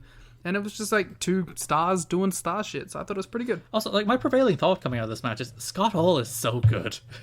Yeah. Every little thing he does, every little detail, every little movement, all his mannerisms, so good. He's a really good wrestler. Yeah. This match was the second best match on this card by a significant amount. I did like the way that the show opened with a full 3-minute recap of everything that happened on the previous show. Yeah. Mike Tenay referring to Ed Ferrara as the opinionated Ed Ferrara. Yeah, the opinion. Oh, we've mentioned before, the greatest line to come out of this entire show on the first show. Now this is my kind of sports entertainment. Oh, God. No. I refuse. Was it Elektra coming out? Was it Francine? I don't know. Now this is my kind of sports entertainment, baby. Cheeks defeated Frank Parker. You know what I love about this? The whole concept of this show was that Jeff Jarrett came out early and he's such a badass he wants to fight Scott Hall right now. Which means that technically they booked or scheduled Cheeks versus Frank Parker to be the show's opener. I was absolutely devastated to learn that Cheeks was a heel. Yeah, you're supposed to boo him. No. How can you boo that man? He was with the brown-eyed girl? You a big fan of Cheeks? He was with the brown-eyed girl. Yeah. He had the jacket. He had that shitty top. I love Cheeks. Well, I'm afraid you're never going to see him again. I'm devastated. He had the worst music I've ever heard in my life. He had a terrible jacket, the brown-eyed girl, and it was goddamn Cheeks. I liked the way Mike today was and he's trained by the Andersons. Cheeks, he's gonna grab a hold. He should have busted out the sickest spine buster. Also, the commentary team burying this the entire time. Yeah, like even Mike Tenay, when he said he's trained by the Andersons, he's like, I wonder if he's gonna, grab a body part and work it over, and they laugh at it. It's like, okay. They were just laughing at him this entire time. That's why I was like, how is Cheeks a heel? Frank Parker is apparently the big baby face in this match. Frank Parker, I'm pretty sure, wrestled again later on this show as David Young. No, they're two different people. No, that is the same person. During this match, and it happened on the first show as well, Alicia Webb, Ryan Shamrock, and WWE came out and collected money from somebody. Because she was fucking him. Yeah. Actually, it's actually quite a good approach to hustle your money out. If someone didn't pay you, it's like, I'm going to walk out on national television and make you do it. I'm going to put you on the spot. I mean, to be fair, like, I admire the chutzpah of her to do it and, like, just swindle these people in front of everyone. It's great stuff. They deserve it. But also, like, why? Why is this happening? It goes nowhere. It's fine. Legitimately, Also, that's probably going to be a JB catchphrase of this podcast. It goes nowhere. It's fine. JB is pulling it in these shows. Who knew that Jeremy Borash was TNA's most eligible bachelor? Listen, it's the very late 90s Backstreet Boys haircut that's doing it for everybody's like, oh, Apparently JB. so. Fair play for JB. Brian Christopher against K-Crush. Yeah, whatever. Who cares? It's a very bad. boring match. It brought us to the Miss TNA Lingerie Battle Royal, which was also just unbearable. One of the worst things I've ever witnessed. Absolutely unbearable to watch. It's just truly awful. Ed Ferrara molesting. Well, that happened on the first show. He was grabbing. Yeah, that was Don West. Oh, sorry, yes, Don West grabbing people on the first show. But like Don West was like doing it as like a bit for the show. Ed Ferrara just grabbed a full fucking handful and kept it. Wrestling never changes, does it? Wrestling stinks. Apollo defeated David Young. Oh, in a match between two of the young talents in TNA. Yeah, two of the hot young prospects, two of the young chippers in TNA Wrestling. David Young's actually a very good wrestler. He didn't show it here, really, but... Of course, being way ahead of their time by having a cuckolding angle. Yeah, I like the way the entire... Like, going back to everything in the show is actually about how this is just bad. Like, the entire David Young character is that he's just terrible, and his manager hates him. And it's like, what? I gotta admit, I do love her little, like, post-match segment where she's in the ring celebrating. Actually, before we go into the next match, I want to give huge credit to Goldilocks. She's great. She is great. Like, so good. Top notch. Well done, Goldilocks. Like, great interviewer for the baby faces, helps carry it, has a personality, and doesn't take shit from the heels. Yeah.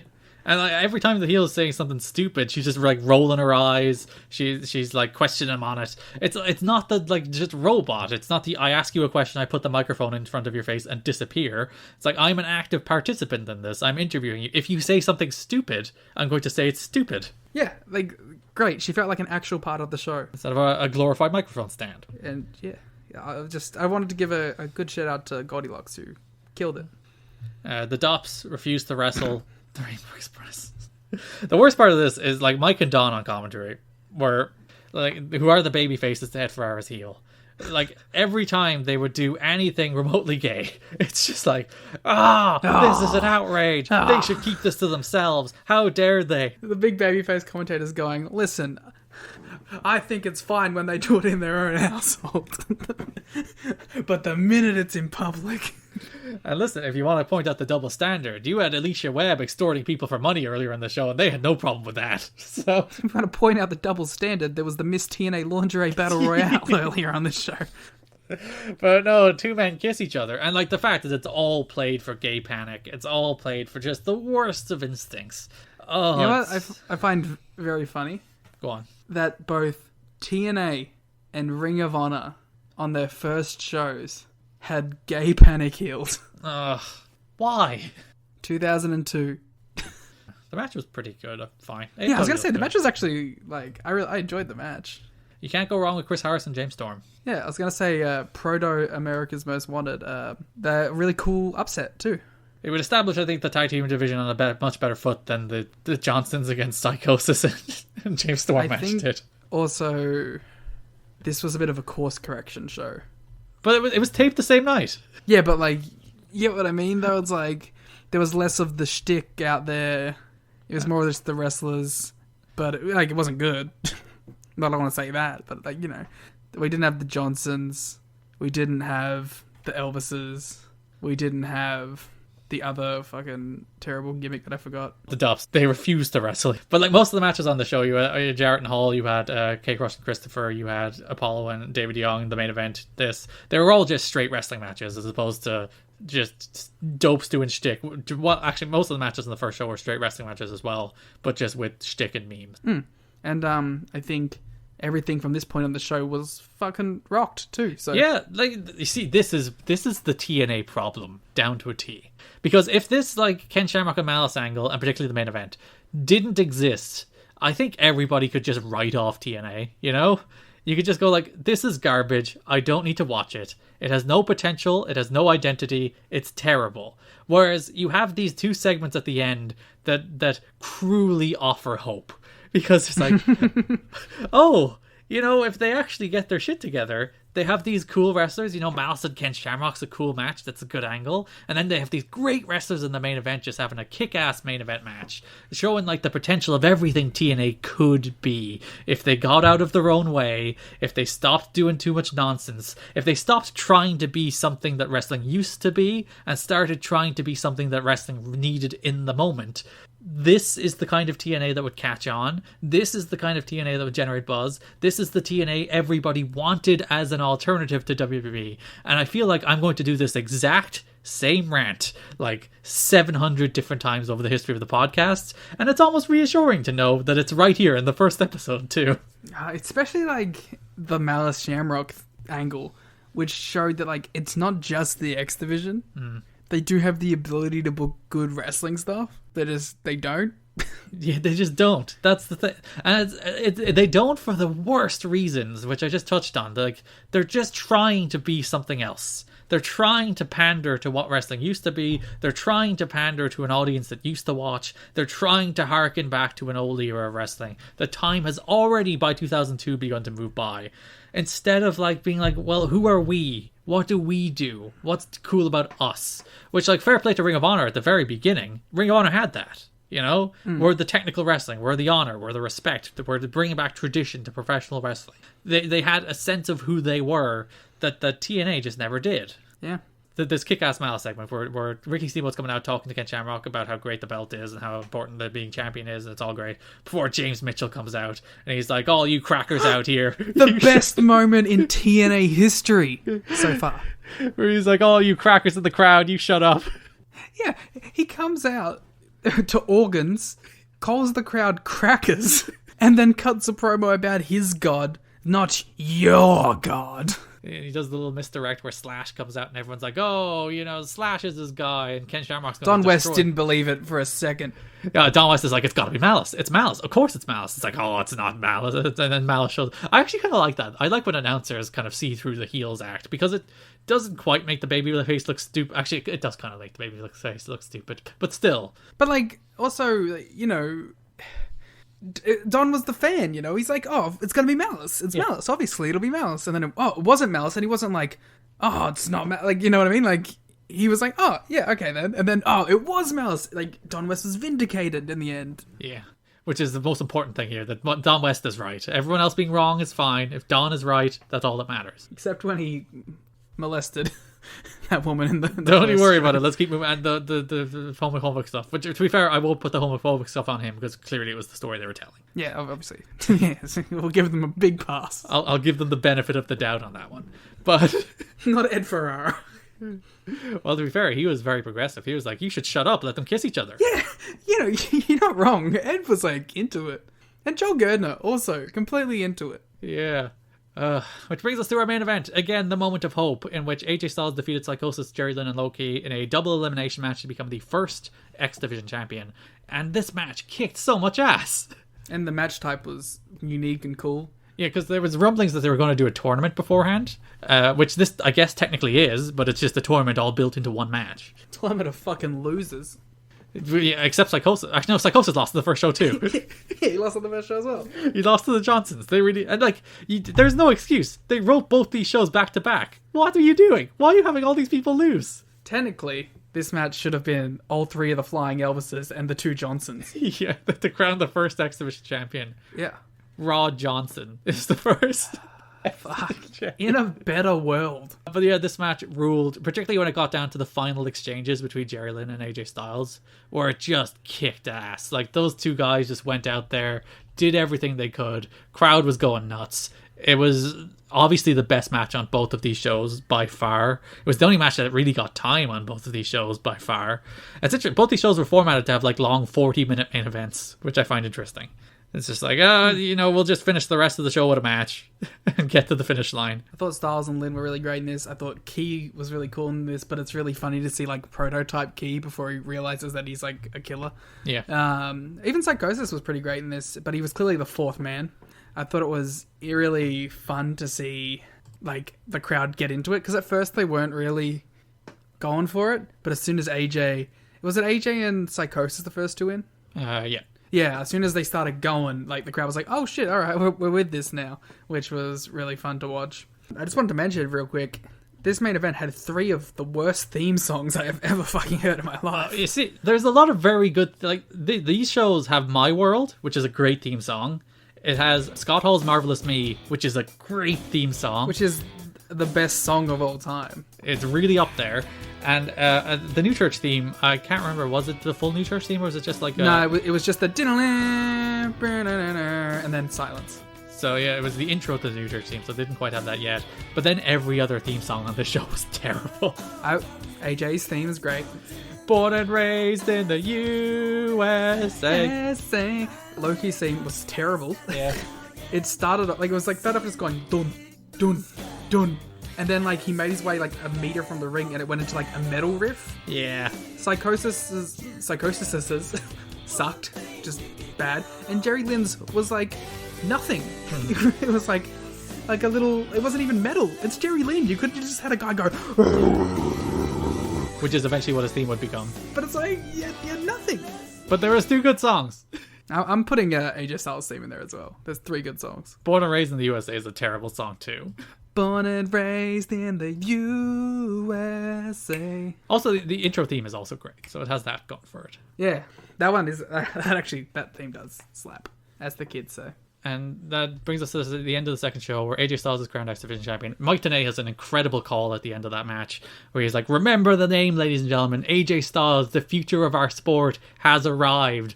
And it goes back to what we talked about earlier, where it's very clear that they are positioning AJ as like the next promising star that you should really pay attention to coming out of these first 2 shows, as opposed to the rest, which is just like weird nostalgia and Jeff Jarrett and Ken Shamrock doing stuff. But like, AJ is the TNA guy. And Malice, come on. But like all those other guys, like Malice was in WCW. AJ Styles is fair enough. So was AJ, but for like 2 matches. He's the guy that you're supposed to come out of this show feeling like, whoa, AJ Styles, he's special. Yeah, and I think they did a good job of it. Yeah, despite the first pay-per-view. Despite having him being pinned by an Elvis. Yeah, but to be fair, hopefully that's setting up... I don't know these things. I legitimately have no clue if that sets up an X title match, but I hope it does. You would hope so, but... So yeah, that's the first month of TNA history. That is June 2002. What a year. I mean, what a month. What a day. A lot going on. It's a weird company already. It's a very weird company, I'll give it that for sure. Yeah, it's a company that's just like throwing stuff at the wall and doesn't quite know what it's doing. But you know what? It's trying. I get this company is all topsy-turvy. I guess you could say it is Malice in Wonderland. Very good. I see what you did there. Thank you. That's the end of the goodbye. There's I love the era of gossip. Like in the take all of this with a grain of salt from the era, but you know the way there's all the stories in TEW games where they're just like, oh, so and so did this and he was bad. And you don't hear about that in modern wrestling. There's a story in one of the Torch newsletters. Observers say Joel Gertner spent most of his day trying to pick up women, bragging about his weight loss, and fishing for compliments for his promo. The Jarretts have made it clear they're not high on his future in TNA. You don't get that kind of gossip anymore, and I'm kind of sad. Do you think, how many bits of gossip were on the Tony Khan dirt sheet thread? I want TK being like, I thought this guy was loud.